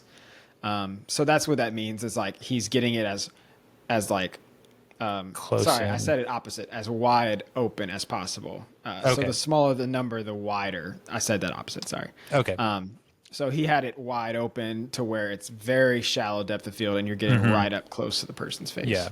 Yeah, and from what I understand, like just large formats have less depth of field in general already, and so that I guess that just adds to it. I mean, you just think about like the way they filmed this too, just the proximity of this huge camera to these people's faces. Well, specifically Cillian Murphy's face. Like, you watch some of the behind the scenes, and I mean, like, they have the lens like less than a foot away from his face. You know, and he's having to stare like right into it and give us performance. Yeah, it's incredible, both like from behind the camera and from him in front of the camera, you know, at the same time, for sure. They're not using zooms. The camera is right there. There's no zoom lenses in a Christopher Nolan film, which is actually something that, like, in all the directors. So I've covered Wes Anderson, Christopher Nolan, and still making my way through Spielberg, and I think that's something common between them, is they don't, like, Wes Anderson will use zoom stuff in like kind of comical ways sometimes, but in general, like, they instead of like zooming with a lens, they just put the camera closer. All those directors. Yeah, I mean, that's even on, you know, in what I do, like we're using a lot of fixed lenses, unless you're doing more like documentary style where it's run and gun. I just need to pop in, pop out. Or if it is comedy, like a lot of times you'll see it more so in those regards. But yeah, for movies like this, you're trying to use your fixed lenses as much as possible. Right. Which makes sense. You don't want to be like having focus go out when you're shooting on film, you know? Right. Yeah. The camera itself too is just like big and loud. Like Tom Conti, the guy that played Einstein, talked about, like, it sounded to him like a tractor when it would start up. It would start rolling. It's like, oh, what is that? Yeah, and they shoot a lot of the dialogue on those with those IMAX cameras. And Christopher Nolan does not do ADR, which is, you know, for if you are not familiar with what that is, it's basically like re-recording the vocals in post and adding it back in, matching it up. Yeah, with, I wonder how they were able to get the sound out. I don't know. I guess it just has a lot to do with the sound mixing and stuff. And it's probably one of the reasons Christopher Nolan gets grief for not being able to hear dialogue in his movies is because he just refuses to do ADR. He feels like you lose the performance when you do that. And so he just doesn't do it. When they do... Yeah, I was just going to say... I was going to say, whenever we just did a whole, like, no, you go.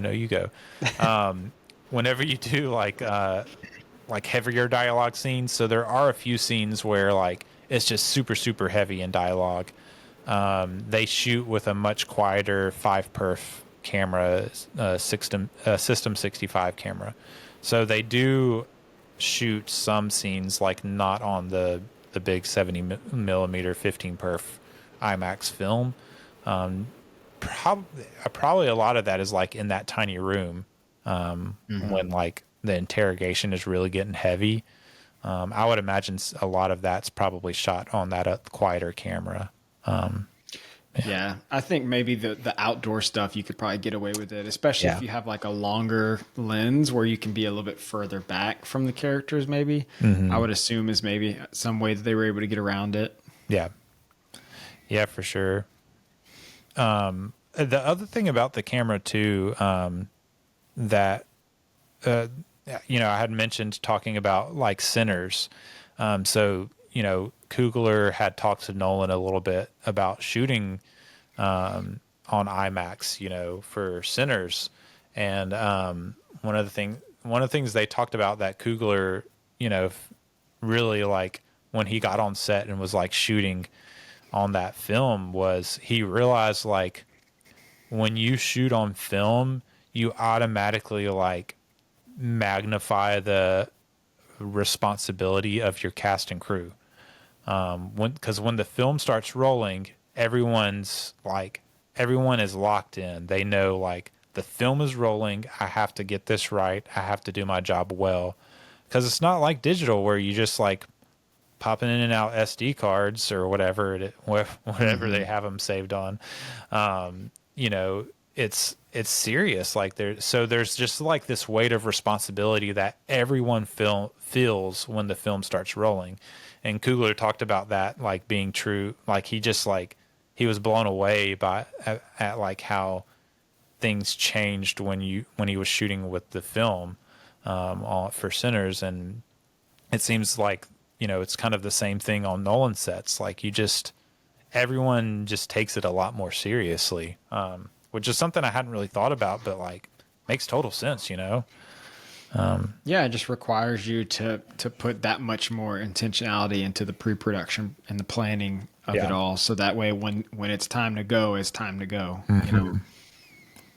The other thing we haven't talked about as far as film goes is they made a film that didn't exist before for this movie.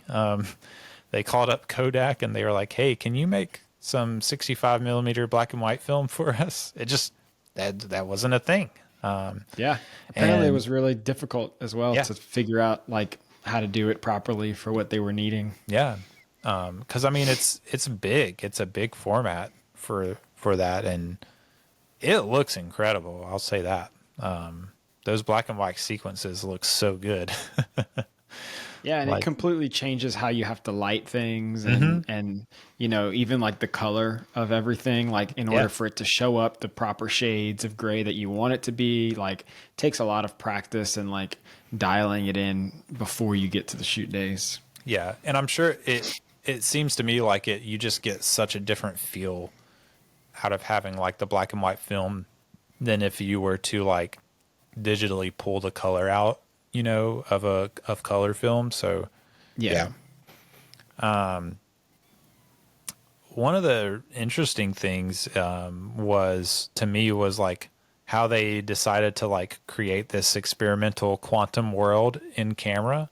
So like pretty like all the effects you see are like stuff they filmed in camera.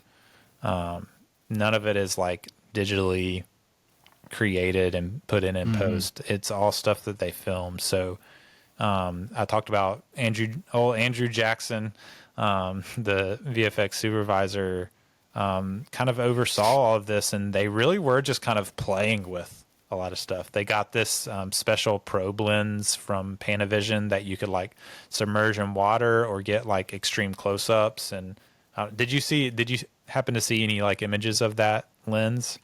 No, I mean I've used probe lenses in the past. Yeah. I didn't see any from that specific one, but yeah, they're super cool. The kind of stuff that you can do with them are cool. Yeah, it reminded me of like like the way like a microscope or telescope looks, because the lens is like skinny and long, sort of. At least the one that they were using. Yeah, I used it on a project one time when we were like doing like broken glass type stuff, and we wanted to get like really close in on it. Yeah. But yeah, it's cool. The kind of stuff you can do with it is really cool. Yeah.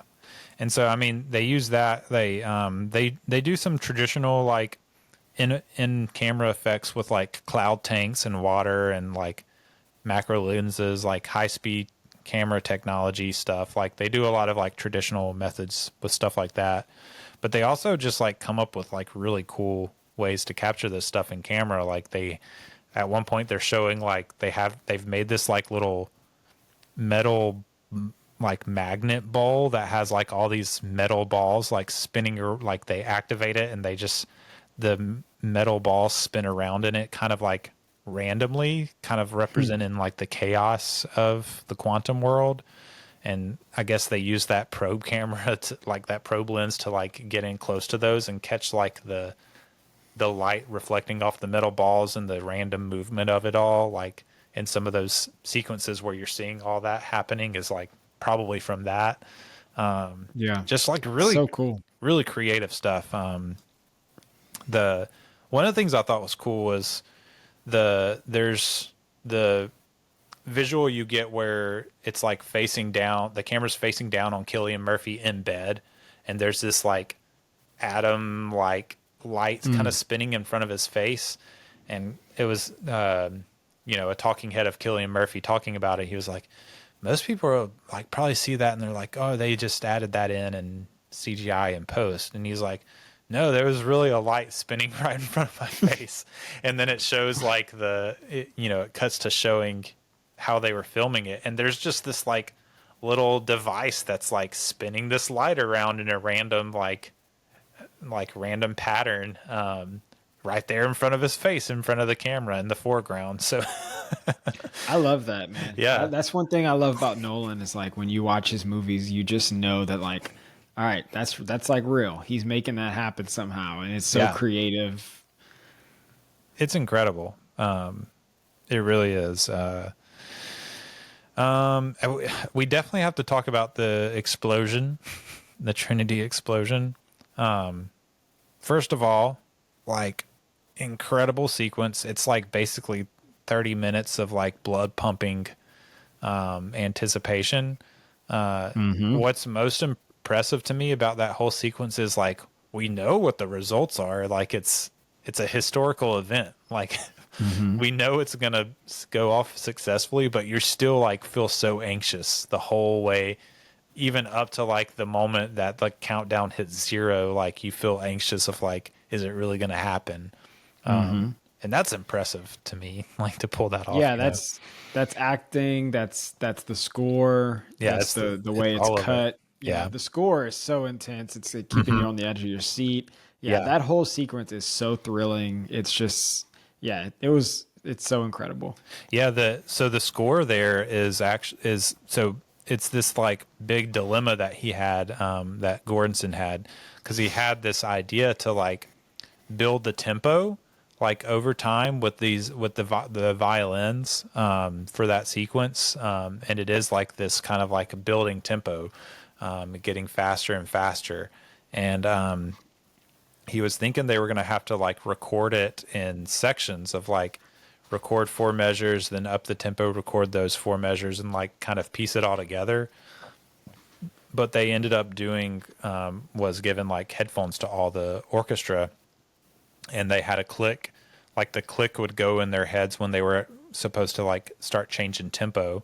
And so like all the musicians are like, they ended up being able to record it straight through with all the musicians like slowly building the tempo together. And but also with that too, like, yes, like the click comes on, but there's also a little bit of randomness and chaos to the way that everyone kind of catches up with that tempo. And so like, just like the nature of the way they recorded it straight through, even though it's like not perfect, it actually is like perfect for like the feeling that you're supposed to get of like that building and that chaos of it all. So I thought that was really cool to see and hear him talk about. But yeah, the explosion itself is, Nolan talked about how he's done a big bomb before in Dark Knight Rises, but that was CGI. And he said the reason it worked there is because it was far away and you were supposed to feel safe. So you can do it in CGI because you're not supposed to feel like you're in danger.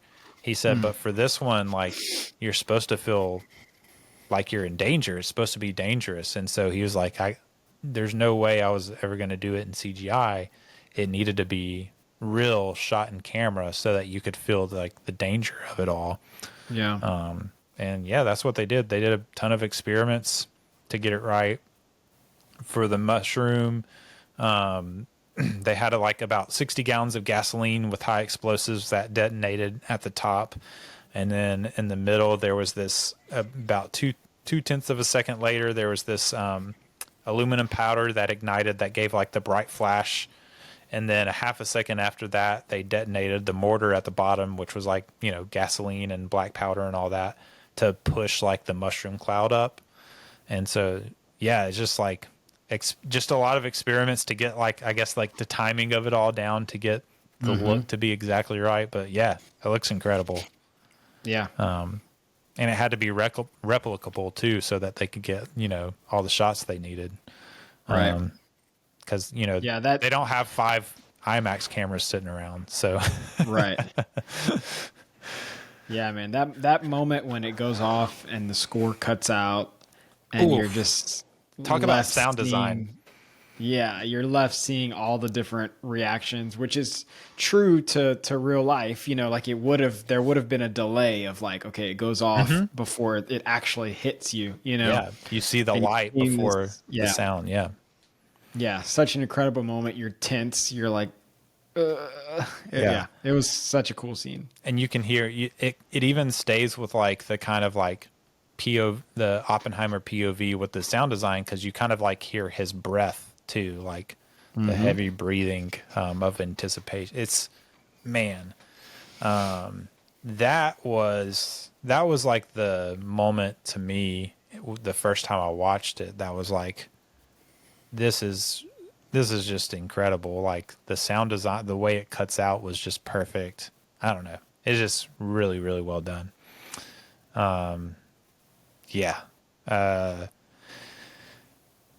Trinity. Yeah. I mean, what's crazy too about like, while we're on the subject of the Trinity sequence and all the lead up to that, is there's still an hour of movie after that. And I feel like most other directors would like, that would be the climactic sequence, like towards the end. Yeah. But Nolan is not interested in that being like, it's like he knows this is going to be exciting and kind of fun, just like it was for those scientists that were like pulling it off.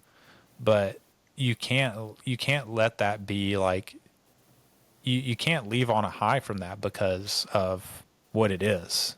Yeah. You need to allow for the time after it for it to seep in, for both the characters and for like the audience members too, of like, you shouldn't leave feeling excited and like pumped from this exciting, thrilling sequence you just watched. So there's a lot of like, just wisdom in the fact that, yeah, maybe the movie does slow down a lot after that, and it's a very different after that, and maybe that turns some people off, but that's what it should be. You shouldn't be leaving like pumped up and excited that the bomb went off. Yeah, it's not a movie about the Trinity, test. It's a movie about Oppenheimer. and how he had to deal with that, and the emotion after it is just as important as the stuff that happens before it. Whenever we get to see him wrestle with the reality that, okay, now it worked, but then now they're driving away with this bomb, and you have no control over what they're going to do with it.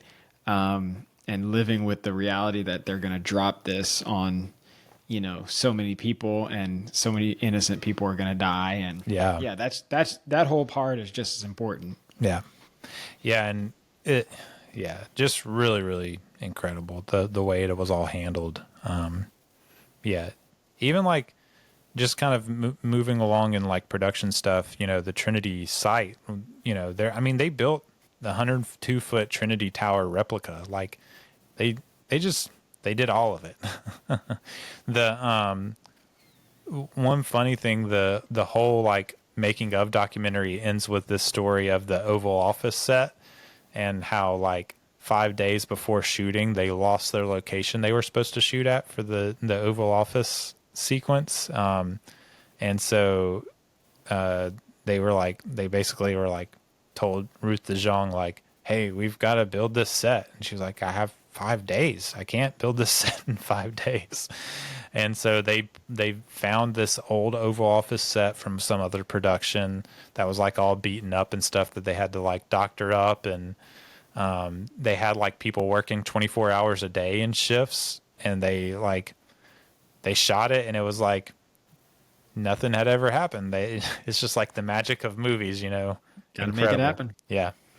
I think too, wrapping up all that stuff, the makeup and costuming is really good. It's not over the top. It's not like, the costume lady was talking about, like, you have thousands of costumes for extras and stuff for this, but nothing is like in this movie is super flashy or like distracting as far as like the makeup and costuming goes. And the makeuping that Louisa Abel pulls off for like them in like their older kind of prosthetics is really, really good. Yeah. Hoyte van Hoytema was like going on about how like incredible it is that they're shooting in this like, in IMAX film, and the makeup looks so good in it, is impressive. So yeah, really, really impressive work done. Absolutely. It was incredible. The score is something that like I have mixed feelings about.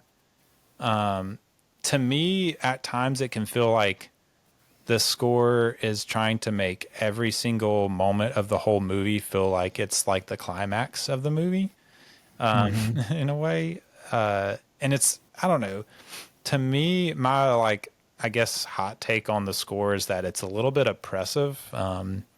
It's a little bit like it's trying to take over a little bit too much in scenes where it doesn't need to. When it's really cooking, and when it's really like, so like the sequence where they're like recruiting all the scientists and stuff, him and Groves going around, like the score's like pumping in that, and I'm like, yeah, that's where the score needs to be pumping. The lead up to the Trinity test, like, yeah, it needs to be pumping there. But there's like other sequences where the music's just like pumping and oppressive and in your face, and I'm like, I feel like this is not the moment for that. And so that's like my like quibble with the score for this, is it feels a bit much to me at times. When it works, when it's working for me, it's like top notch. But then there's other moments where I'm like, I feel like it needed to take a step back a little bit. But yeah, I don't know. I think I'm in the minority there. I think most people really love the score, so I don't know. Yeah, I think the score was brilliant. I definitely see what you're saying as far as like there are definitely moments where it's on like a 10 and Yeah. the scene is not necessarily a Yeah. 10. Yeah. But it does a great job of bringing so much like so much of the movie's tension Yeah. comes from the score, which is important for what Nolan is trying to communicate. And like just those big, sweeping sounds that are coming in, like even like at the end, like there's just so many moments where it just makes you feel the weight of what's happening. Yeah. I feel like.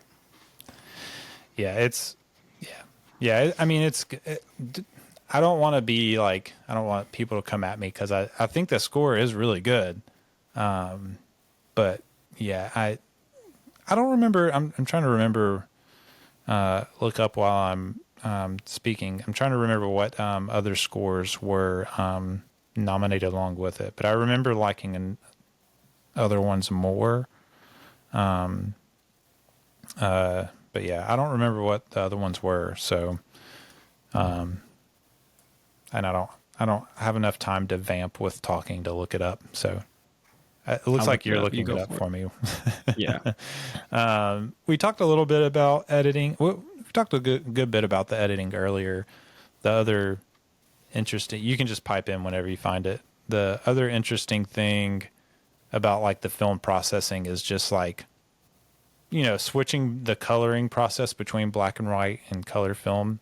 They had to figure out how to do that well. And the other like super interesting thing to me was like they brought a lady in from Paris that like hand cuts the film to put it all together like with scissors. I didn't know that was a thing, but it's Damn. Yeah, it's like intense, and there's like over 3,000 shots in this movie, and there's this lady like cutting the film and like pasting it together. It's like this whole process of like getting the final film ready in the reel to be projected. Yeah, pretty intense. I've got the nominees if you want them. Yeah, hit me up with those. So it was American Fiction, Indiana Jones and the Dial of Destiny, Sure. Killers of the Flower Moon, That and was Poor it. Things. That was the one. Killers of the Flower Moon score by Robbie Robertson. Robbie Robertson from the band. Incredible score. Oh man, I love that score. I still haven't seen that movie. You've got to see it. It's after this rewatch, I moved Oppenheimer right up under it in my 2023 movie rankings. So I like Killers of the Flower Moon a bit more, I think, than Oppenheimer, but just a tinge more. But yeah, that score in that movie I thought was incredible. So yeah, this movie releases July 21st, 2023. Opens at number 2 in the box office at $82 million its opening weekend on a $100 million budget, so almost making back your money domestic that first opening weekend. And it's the biggest biopic opening ever, save American Sniper, which made, I think, $100 million its opening weekend. Also a great movie. Yeah. Obviously Barbie was number 1. Barbie made $162 million opening weekend. Crazy. But yeah, it went on. Barbie went on to make $1.4 billion worldwide, which is crazy. But yeah, Oppenheimer, $975.8 million worldwide box office. Really? I mean, honestly, very impressive for a 3-hour Crazy. biopic about just nonstop dialogue. Like that's actually pretty impressive that it even competed with Barbie. Yeah, 3-hour biopic about one of the most devastating, developments in human history in the middle of summer. Yeah. Just unheard of for a movie like that to make $82 million on its first weekend, much less like nearly $1 billion in the box office worldwide. Yeah, I think part of that is just because it's Nolan, and I think at this point, Sure. people like me are like, I'm gonna go see whatever movie he makes, you know. Yeah. But then also it did have the whole Barbenheimer phenomenon, which I think probably the hype probably helped it as well. So it had a lot of things going for it, but that's definitely impressive for the type of movie it was. Yeah. And I think it and Barbie kind of helped each other too. They kind of fed into each other. You know, it wasn't like, you know, I think Hollywood also often thinks about it as like this zero-sum game, but I think this showed that it doesn't have to be. Like, they can feed into each other, and actually, like, they probably made each other bigger than they would have been otherwise. So yeah. Reception for the movie, really, I mean, everyone seemed to really go for it. Even like some of the harsher critics I was looking at, like, still gave it like a 7 out of 10. You know, that are harder to those critics that are harder to please. You know, still are positive on this one. It has a 90 Metascore with 69 reviews, 93% tomato meter, which I was surprised it wasn't higher. Honestly, I would have expected like a 98, you know, tomato meter. I wouldn't expect 7% of people to give this a rotten. Right. I wouldn't have been surprised if it was a 100% tomato meter, to be honest. Just the way that system works, you know, it's either rotten or ripe. So yeah, I just have a hard time believing there's 7% of the critics saw this movie and they were like, a rotten. Like, maybe you didn't like it that much, but it's rotten. I don't know. I'm sure there's I'm sure there's a number of critics out there that are gonna go rotten just because they say this movie's good, but it's not worth 100. So let me give it a rotten. You know? Yeah, maybe that's true. How that works. Yeah, maybe that's true. But I feel like I definitely don't. I don't think the movie's I feel like 10 that's out not of 10. But sure, yeah,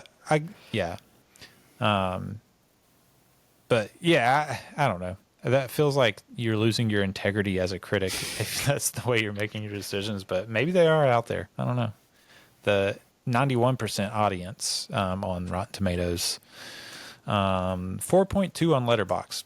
Anything that's like a 4.0 and higher on Letterboxd is like it's hard. It's hard to find movies that are 4.0 or above that are bad on Letterboxd. Right. You're just not going to find it. Awards. It had 13 Oscar nominations. It didn't win 6 of them. Those 6 that it didn't win were makeup and hairstyling, sound, Emily Blunt for supporting actress, adapted screenplay, production design, and costumes, which it could have won any of those, and I wouldn't be surprised. It won 7. It won for editing, cinematography, the score for supporting actor and Robert Downey Jr., Cillian Murphy for lead actor, directing for Christopher Nolan, and Best Picture.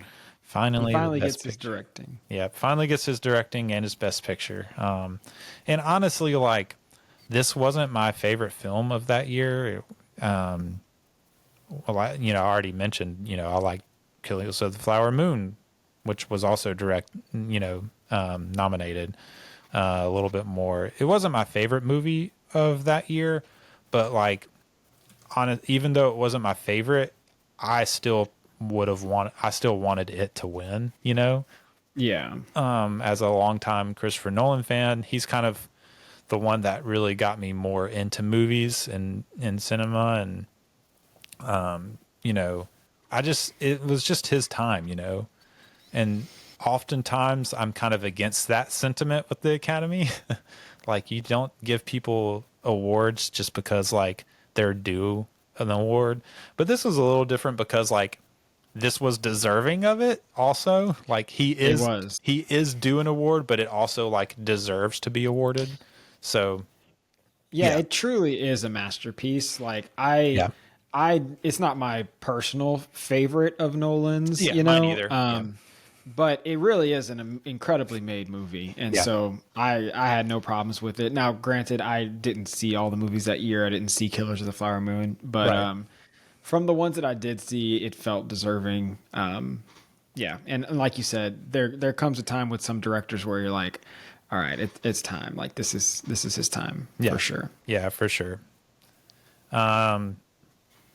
Let's dig into a little bit of like the themes and characters and stuff a little bit before we've done some of this already, but maybe get a little bit deeper into it before we wrap things up. I've mentioned some of my quibbles already with score, and we've talked about the Strauss stuff. Is it necessary? You know, there's things that like you could say like are kind of the historical accuracy thing. I'm not really that worried about. You know, we know like that Oppenheimer did not take the math to Einstein. It was a different scientist, but like it makes sense to use Einstein for that for the sake of the movie. I'm not that worried about that sort of thing for a movie like this.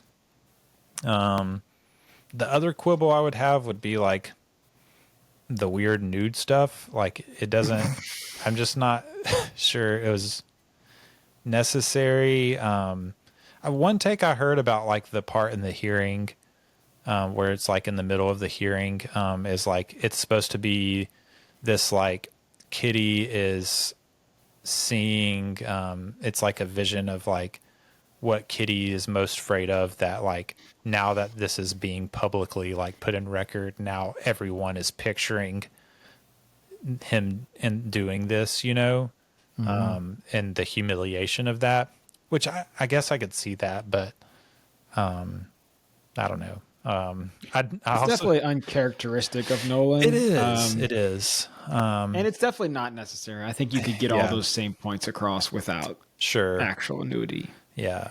And it, you know, it's not like it's not excessive. Like you can blink and miss it sort of in a way for, well, not all of it, but like, well, yeah, I mean, some of it is an entire scene. Yeah, that they're particular one, but important conversation. Yeah.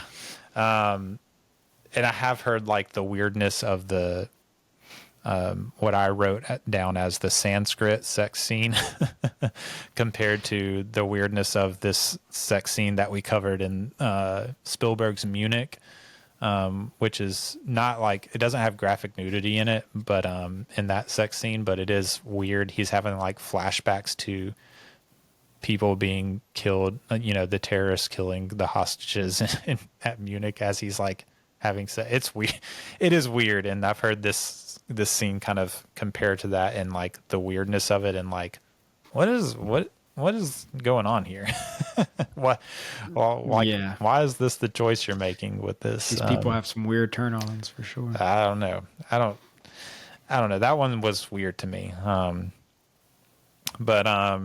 Yeah. So I don't know. It has quibbles. I put down the question: can a movie be a masterpiece even if it has some obvious flaws? I think so. Yeah, I think I can say on one hand that I think the movie is a masterpiece, and on the other hand, I can say it might not even be my top 5 Nolan movie. You know, it's just But that's just a personal thing, you know. I think it really is an incredibly made movie. Yeah, I think you could argue like it's his greatest achievement, even if you don't think it's his best movie. Right. Those are kind of two different things, you know. A lot of Nolan distinctives in this. It's very different than anything he's made. But it still has like a Nolan stamp on it. Like it's so wrapped up in time. Nolan's always like interested in time as both like a metaphysical multiple concept. Storylines, cutting back and forth. Yeah, the filmmaking construct of using time, and it even kind of harkens back to Memento a little bit, you know, because you've had the two different storylines that kind of like meet at the end in a way. You know, the tropes of like you said, the multiple timelines cross-cutting. You've got the tortured genius trope that he uses, and also we talked about the women sidelined by their tortured genius men. The concepts of science and struggling with the you know, the weight of, you know, the science or whatever. That's all through his movies. The practical effects, the extreme close-ups, characters as moral puzzles. You know, all the Nolan tropes are there. If you look for them, it just looks and feels. It just is different than anything he's made by nature of the type of movie it is. But yeah, what were the most like intriguing images or sequences to you in the movie? Like things that stood out. I mean, we've talked about the Trinity sequence, but like maybe smaller stuff, like images that you noticed that like had you thinking afterwards what was going on there, that sort of thing. Did you have anything as far as that goes? Yeah, I mean, I think all of the practical, you know, effects, like the science effects, I think were very, were very striking. But to me, I think what I remember most about this movie is honestly, it's going to be like those close-ups of Cillian Murphy, and you know, it starts and ends with those close-ups, and I think that is the image that kind of gets burned in your head in this movie is of a man that is so, you know, tortured by this thing that he created, and how up close and personal they get with that. I think those moments are so effective that I think those are the images that I'm going to remember the most from this movie. Yeah. I mean, those are like the defining images, I think, is just like his reaction to everything, and I mean, you think about his eyes in the first half of the movie, they're kind of like, there's like this turning point at the Trinity test, I think for him morally, but also like that's portrayed through his eyes. Like there's this kind of, I don't know, excitement and like hunger in his eyes, like all the way leading up to that. And then like afterward, it turns like to like guilt-ridden, tortured eyes, you know, tormented, anxious, unsure. There's this like just this turn in his face, kind of on either side of that Trinity test sequence. Yeah, I think the scene where, you know, they just had this big accomplishment when the test is successful, and then they're driving away with these bombs that he's created, and it's now completely out of his hands. Yeah. You know, they're that's not very going to ask striking. him. Yeah. They're not going to ask him for permission. They're not going to say, it's just like, all right, cool. We're done with you now. Thank you. And that's such a powerful moment. Yeah. Which I think that it's so powerful because like he's said that. He's literally said like, it's not up to us what they do with it. Like in kind of like the leading up to them finishing it. But just the image of like him and Teller standing there watching the trucks drive away with the bombs, like the reality of it sets in. And so like, yes, he knew that was coming, and he like admitted it and said it as if like it's a fact, a reality, out loud. But like watching that image of that, super striking and like very different than just knowing it's going to happen. That moment hit me because I just was like, I can't imagine that feeling. No. Like now this is entirely out of my hands. Yeah. How they use it, you know? Yeah. One of the images that stuck out to me, even after my first recording, was the image of the apple, with the poison dripping out of it. And it's kind of like this image of the original sin. And I was kind of thinking about how in that instance early on in his kind of career, he was able to like stop it from its destructive power. You know, he wrestled with it and regretted, he's laying in bed, anxious and sweating, and runs there in the morning and is able to stop its destructive power, before it takes someone's life.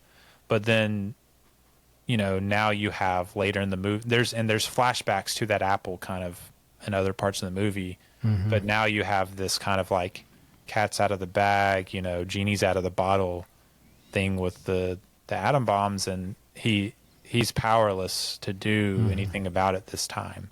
Right. And so it's kind of like this, our tendencies to, as human beings, to kind of like act out of our instincts, which it seems like he kind of does in that moment. He was humiliated. He just kind of like on an instinct and whim puts the poison in the apple. And like, it's almost like maybe a similar thing with making the atomic bomb. Like he's caught up in, and we can kind of talk about like why did they do it? They didn't want it to be dropped. Well, like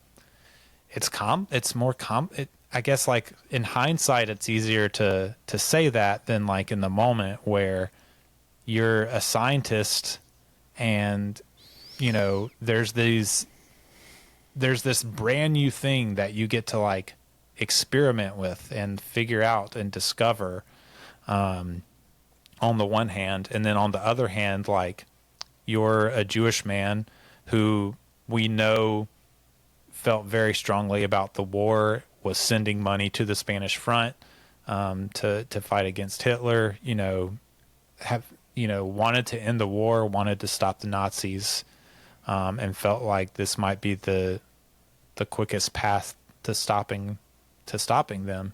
And so it's kind of this like, I don't know, like now like he gets caught up in all of that, just like he did in a very much smaller way with the apple, but still like the metaphor is still there,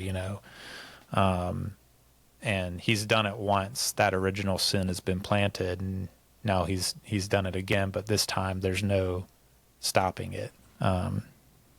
So that was, I don't know, that was one of the things that I kind of stood out to me. Yeah, it's interesting. I didn't think about that as a comparison, but that makes a lot of sense. It's just one of those things where in this movie there's so many images. Like I bet if I watched it again tonight, which I'm not going to do because it's already late and the movie's 3 hours long, but if I watched it again, I would probably latch on to a different image, and that conveys like maybe a similar meaning, but in a different way, because it's just so jam packed with all these visuals, this visual language, and it's like cycling through them so quickly, that like it kind of benefits, multiple viewings in that way. Yeah. But yeah, most Nolan movies, the first time I watch them, I don't fully catch everything, and then the second time I watch them, I'm like, oh, this is so good. Yeah. Oh yeah, absolutely. The other thing that we haven't really touched on is like the whole Prometheus thing, American Prometheus.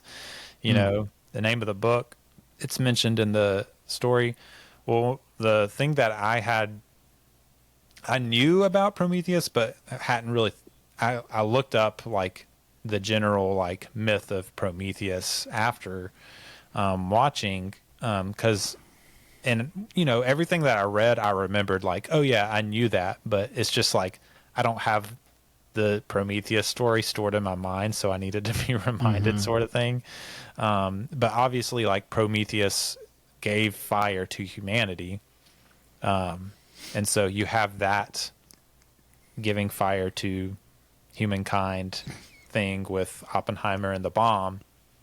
But also the other side of that is you have this whole last hour of him putting himself through this trial that he didn't have to go through.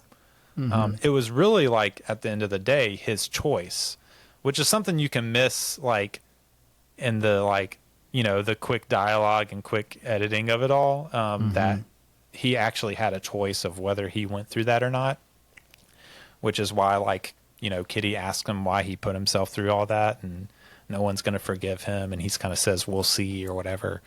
But the other thing about Prometheus is his punishment for giving fire to humanity was that he was chained to a rock with an eagle tearing his liver out every day. And each day it would grow back and the eagle would tear his liver out again. And that was his punishment. And so the typical way he's thought of as the American Prometheus is through that he gave fire to humanity, that he gave the atomic bomb to the human race. But the side that we don't think about is that he put himself through this punishment. You know, he felt that, like Prometheus, he needed to be punished. In a sense, maybe is why he did it. It was his way of, I don't know, this maybe weird way of like, I don't know, some sort of like, this is the only way that I can like feel like I'm punished for what I did, or I don't know. It's interesting to think about the kind of other side of the Prometheus story for Oppenheimer is basically that last hour, you know, of the movie. Yeah, wrestling with the weight of what he had given to the world, and maybe feeling a lot of guilt towards that, and feeling like he deserved to be punished in some way. Yeah.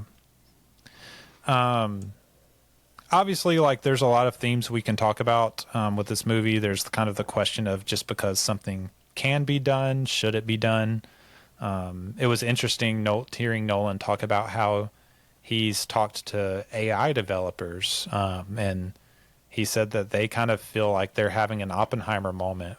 You know, they're thinking about all these questions of like, what can we do and what should we do with it? And that was interesting to hear him talk about how they kind of view this moment in AI history as like that sort of moment, which is crazy to think about. But yeah, in a lot of ways it is. You know, we're in the Trinity test right now where it's all fun and games, but yeah, you know, we don't know where it's headed.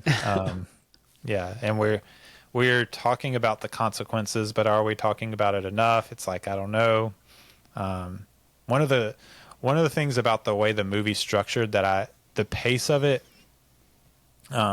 works narratively, I think, is because you're asking the questions, why aren't they talking about the consequences of this beforehand? And from what we know, there was some talks, just like there are some talks of the potential AI consequences today.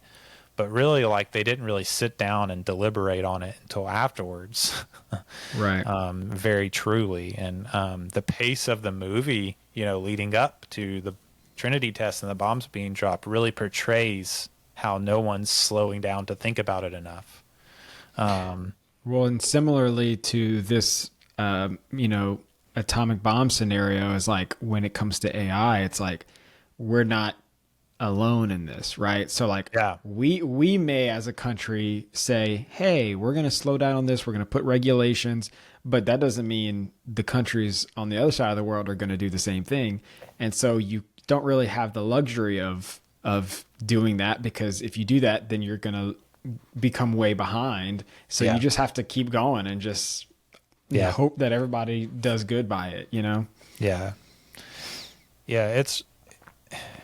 It's hard. And, you know, there's the question, like, a little bit different than the bomb, but like with this nuclear bomb, like, it seems like Oppenheimer really did believe that until this was used, then like there was kind of this thought of like, you know, the whole like nuclear deterrence like point of view. It seemed like Oppenheimer really did have. He really did feel like people need to see this so that he felt like it might end all war. If people saw what this new weapon could do, and it would, I don't know, there's a sense in which like, well, it hasn't ended all war. Like, we've still had plenty of war and destruction. But on the other hand, like, we used it and it hasn't been used since also. So it's kind of like this weird, so far, that's the big caveat, right? So far it hasn't been used again. And, you know, but the knowledge is out there of how to make it, you know, it's out there. You just need the materials and the scientists and engineers to put it together. And that's the horror of it all, I guess. Yeah, and that's the message of the movie, is like making sure we all know the reality of like the severity of this, and making sure people are smart with that. You know? Yeah. And I think that kind of like to start wrapping up, we can talk a little bit about like the fission versus fusion of it all. Because this is something that's like introduced at the very beginning of the movie. The color portions are labeled fission, and the black and white portions are labeled fusion. And so I spent some time like thinking about like why that is, what that means, and kind of like seeing what other people, like some other takes on that. Where one of the best pieces I read that's like not even that long of a read, it's a fairly short read. It was by Alyssa Wilkinson in Vox, a public online publication. Her review of the movie, it was really good. So a lot of these takes kind of like are kind of going off of like her take on this whole thing. But fission versus fusion. So Oppenheimer's bomb was a fission bomb. So it's the atomic bomb that was dropped on Hiroshima and Nagasaki were fission bombs. They were splitting atoms, and you know the splitting of those atoms leveled cities. Basically, it was big enough to do that. It's a weapon of mass destruction. That's what we call it. Well, there's also all this stuff going on with Edward Teller and the AEC trying to figure out, are we going to develop hydrogen bombs? Well, the hydrogen bomb is a fusion bomb.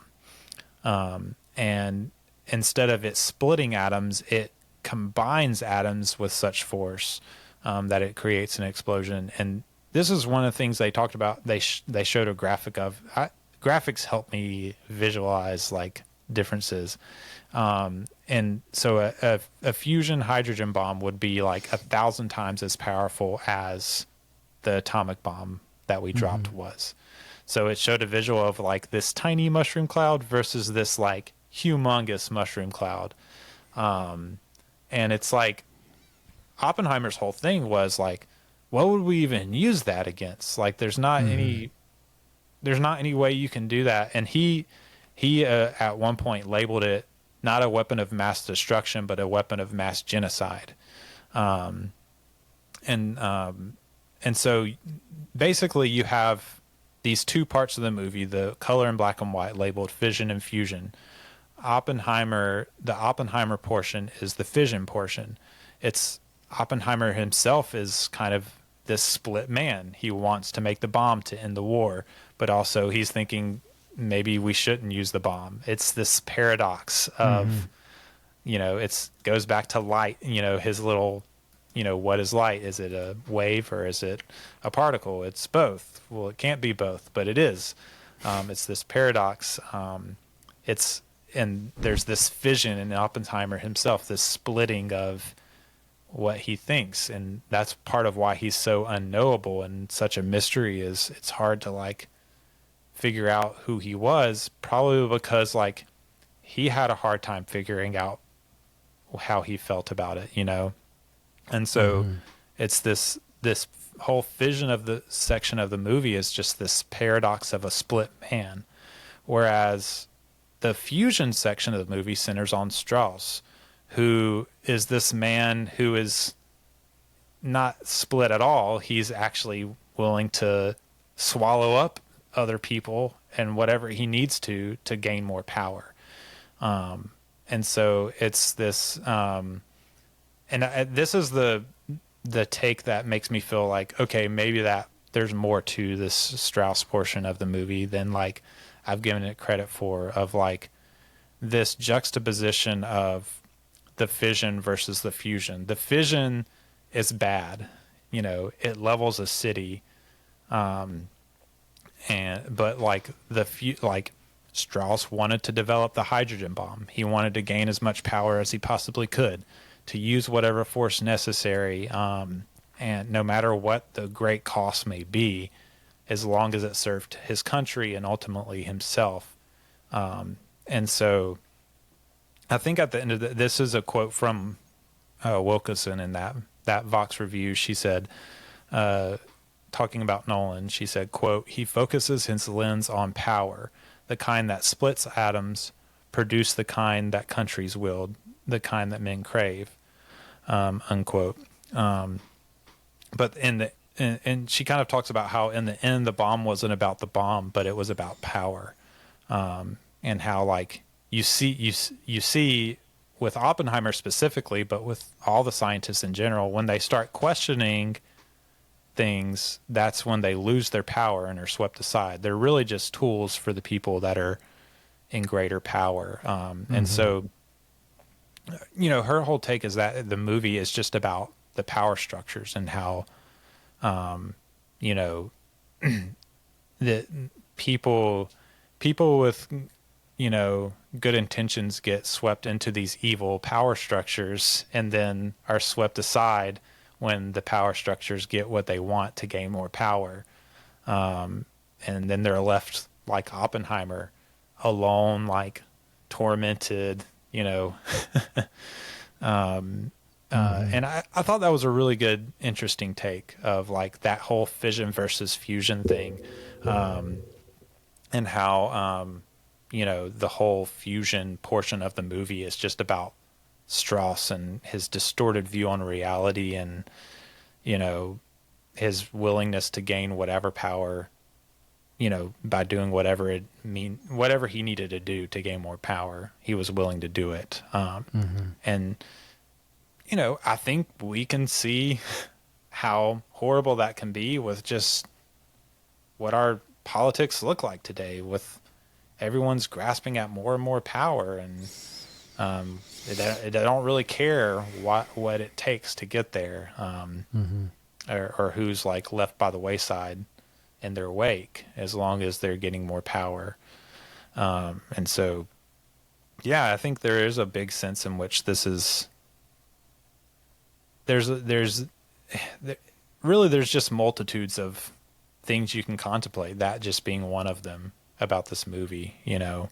And I think it's an interesting one. I don't know. Yeah, it's a lot of depth into it. I definitely, I think I missed the whole fission fusion thing on the first time I watched it. It just kind of just right there at the very beginning. Yeah, it just kind of went past me. Yeah. But yeah, I love that paradox, and I think that's super interesting. Yeah. Just to wrap it up, you know, the ending of this movie, you have, you know, the whole like redo of the Oppenheimer Einstein conversation, which I found to be like very profound and interesting this watch through. And, you know, just, you know, the whole like one day they're going to feed you salmon and potato salad, and they're going to pat you on the back, but it's going to be for them and not for you. And just how like even like great men are like kind of forgotten to time. And like they're just stepping stones for whatever's next. That's a whole nother like theme you could like contemplate on. But then just like the last line that Oppenheimer says about, you know, igniting the atmosphere and setting the destruction of the world. And he says, you know, I believe that's what we've done, you know. That was such a powerful line to end on. Yeah. And then just his face, you know, his tormented face. And all the visuals of like the ripples of atmosphere disintegrating and ripples of water. Shot of the earth just being burned. Yeah. Very good. Oh, incredible stuff. I have this quote from the Nolan Variations, and this is about Tenet, the movie Tenet, because that book released before any of the Oppenheimer stuff out. So Tenet was the last movie it kind of talked about in that book. But I think the way it kind of wraps up this quote is very relevant for thinking about the way this movie ends, and any of Nolan movies, really. But he says, quote, "The fight amid the ruins of Styles 12, which is like the whole big action sequence at the end of Tenet, with leaning buildings thrusting upward, their upper stories reassembling themselves, are brought to a climax with a pair of explosions, one going off, one inverted. The ground lifting and flattening, the mushroom cloud pluming inward, the shockwave contracting to a sudden flash of light. Oppenheimer's secret wish granted. This is how the world ends, not with a bang, but a whimper, says someone, quoting from T.S. Eliot's The Hollow Men. As is often the case with Nolan's endings, it is the resonances that fill the scenes that follow, the echo, not the thunderclap, that prove the most intriguing, unquote. And so with that, he's just saying, like, with Nolan's movies, it's never like the lightning of what happens on screen that proves to be the most interesting thing about the movie. It's what you're left with. It's that thunderclap of, wrestling with everything that you've taken in through the movie. That's what Nolan wants. That's his goal, Yeah. He loves a puzzle. And, there's been some funny takes on the movie as parallels to Nolan, he's a man with great influence in his sphere, just like Oppenheimer. And there's this funny take about the movie being about Nolan unleashing the superhero blockbuster age, which is a funny take. Probably not really at all true, but a funny take. But at the end of the day, it's less that Nolan sees himself and more that he just loves a good puzzle. And you see that with all of his movies, really. The characters kind of act as this lens through which he can put a moral puzzle into. And Oppenheimer is unknowable and enigmatic, and he's kind of this lens through which we can look at the world, where we are, how we fit into it, and just ask questions about what to do with all of that. And there's obviously no way we can really figure out who Oppenheimer was or what he really thought, or why he did the things he did. It's our impulse to try. We know we can't figure out, but I think what I love about Nolan is that he knows that our impulse to try to figure it out is a correct impulse. It's vital to dig into the sins of our fathers to see if those impulses lie within us, and to do everything we can to figure out how to purge those impulses from ourselves. And that's, I think, ultimately Nolan's ultimate goal through his filmography. And just like I said, it's most important here, I think, with this movie, is he wants you to contemplate the puzzle of it all and figure out where you lie in that story, and what you need to do to prevent it from getting worse. Yeah, and I think that's where we're left with Oppenheimer. Yep. Any final thoughts from you after that? It's deep stuff, bro. Yeah. No, I mean, that's all really good. Well, on a lighter note, what's your very subjective rating of the movie that doesn't really matter, but we like to rate movies anyway?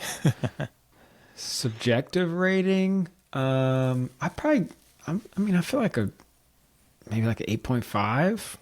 Yeah, I think that's fair. I think that's probably what I would give it. That's probably where I probably lie. I don't usually give half points if I do a 10-point scale.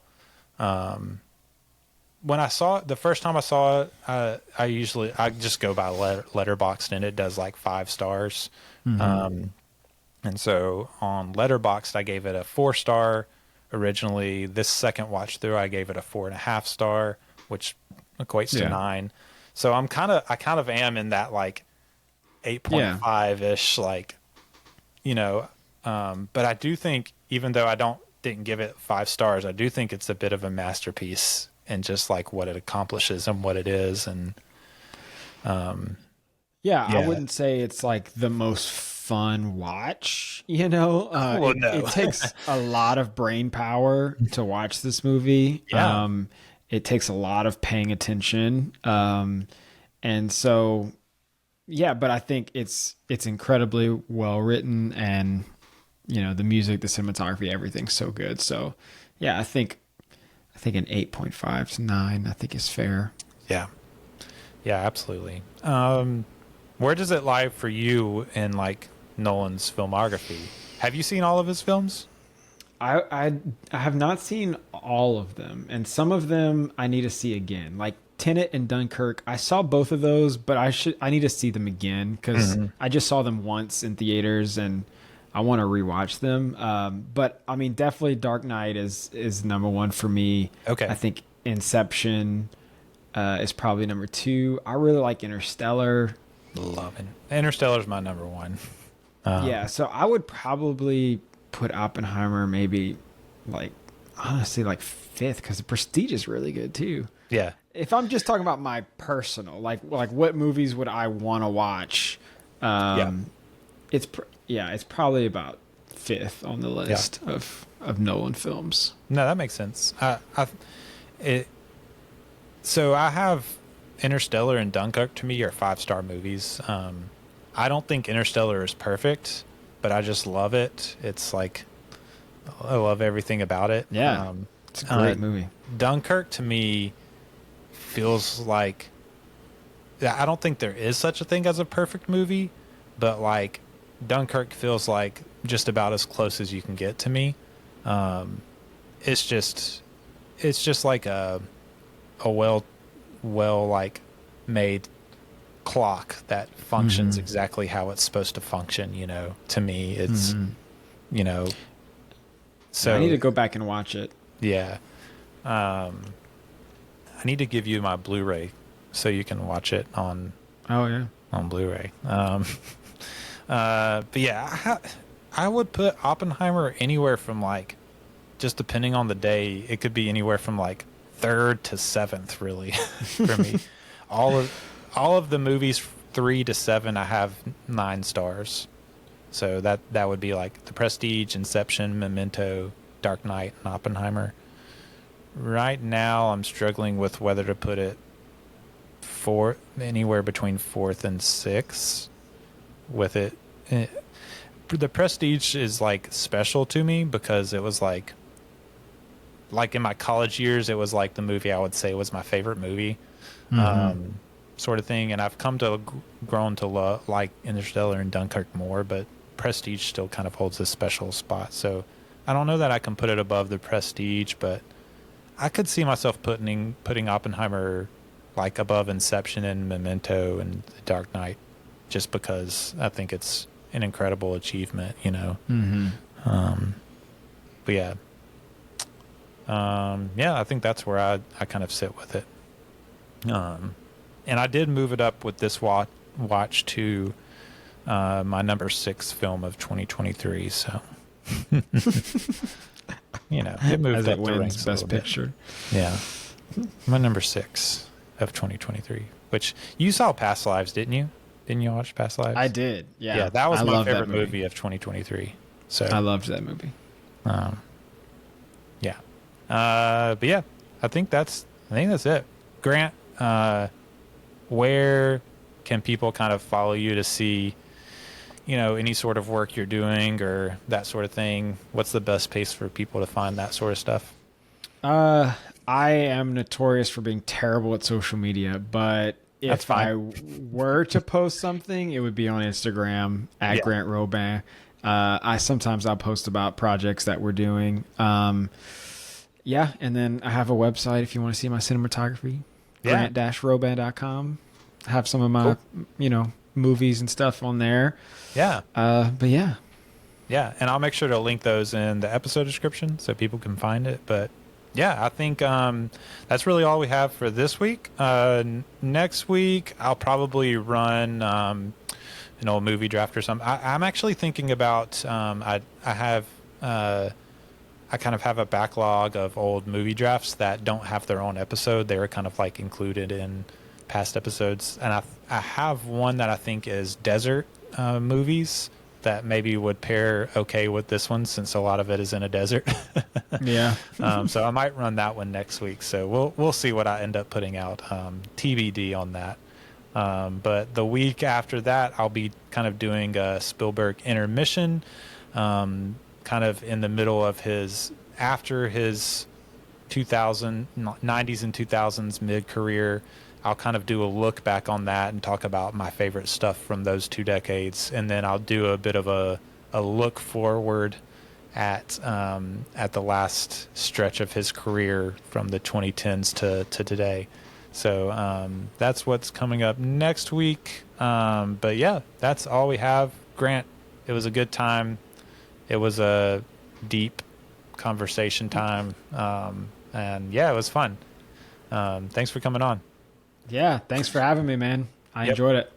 Yep, and hopefully we'll be able to get you on again soon sometime, maybe start a little earlier so we're not finishing so late. Hey, bro, Grant, I'm game. A peek behind Grant's curtain is he went to see Thunderbolts, and then the movie, just stopped or something halfway through? Yeah, it just crashed. Like, it just went to black, and they had to, like, back it up, and I was like, come on, guys. Yeah. So we had to Thunderbolts get started. was great, so. Yeah, we had to get started later, but I'll hopefully be able to see Thunderbolts soon. So I'm looking forward to it. Should be fun. It's a lot of fun. Sweet. Well, that's all for this week. I've been Eli Price for Grant Roban. You've been listening to The Establishing Shot. We will see you next time. We were happy here. For a little while. But look, I figure it this way. Better to be king for a night than schmuck for a lifetime.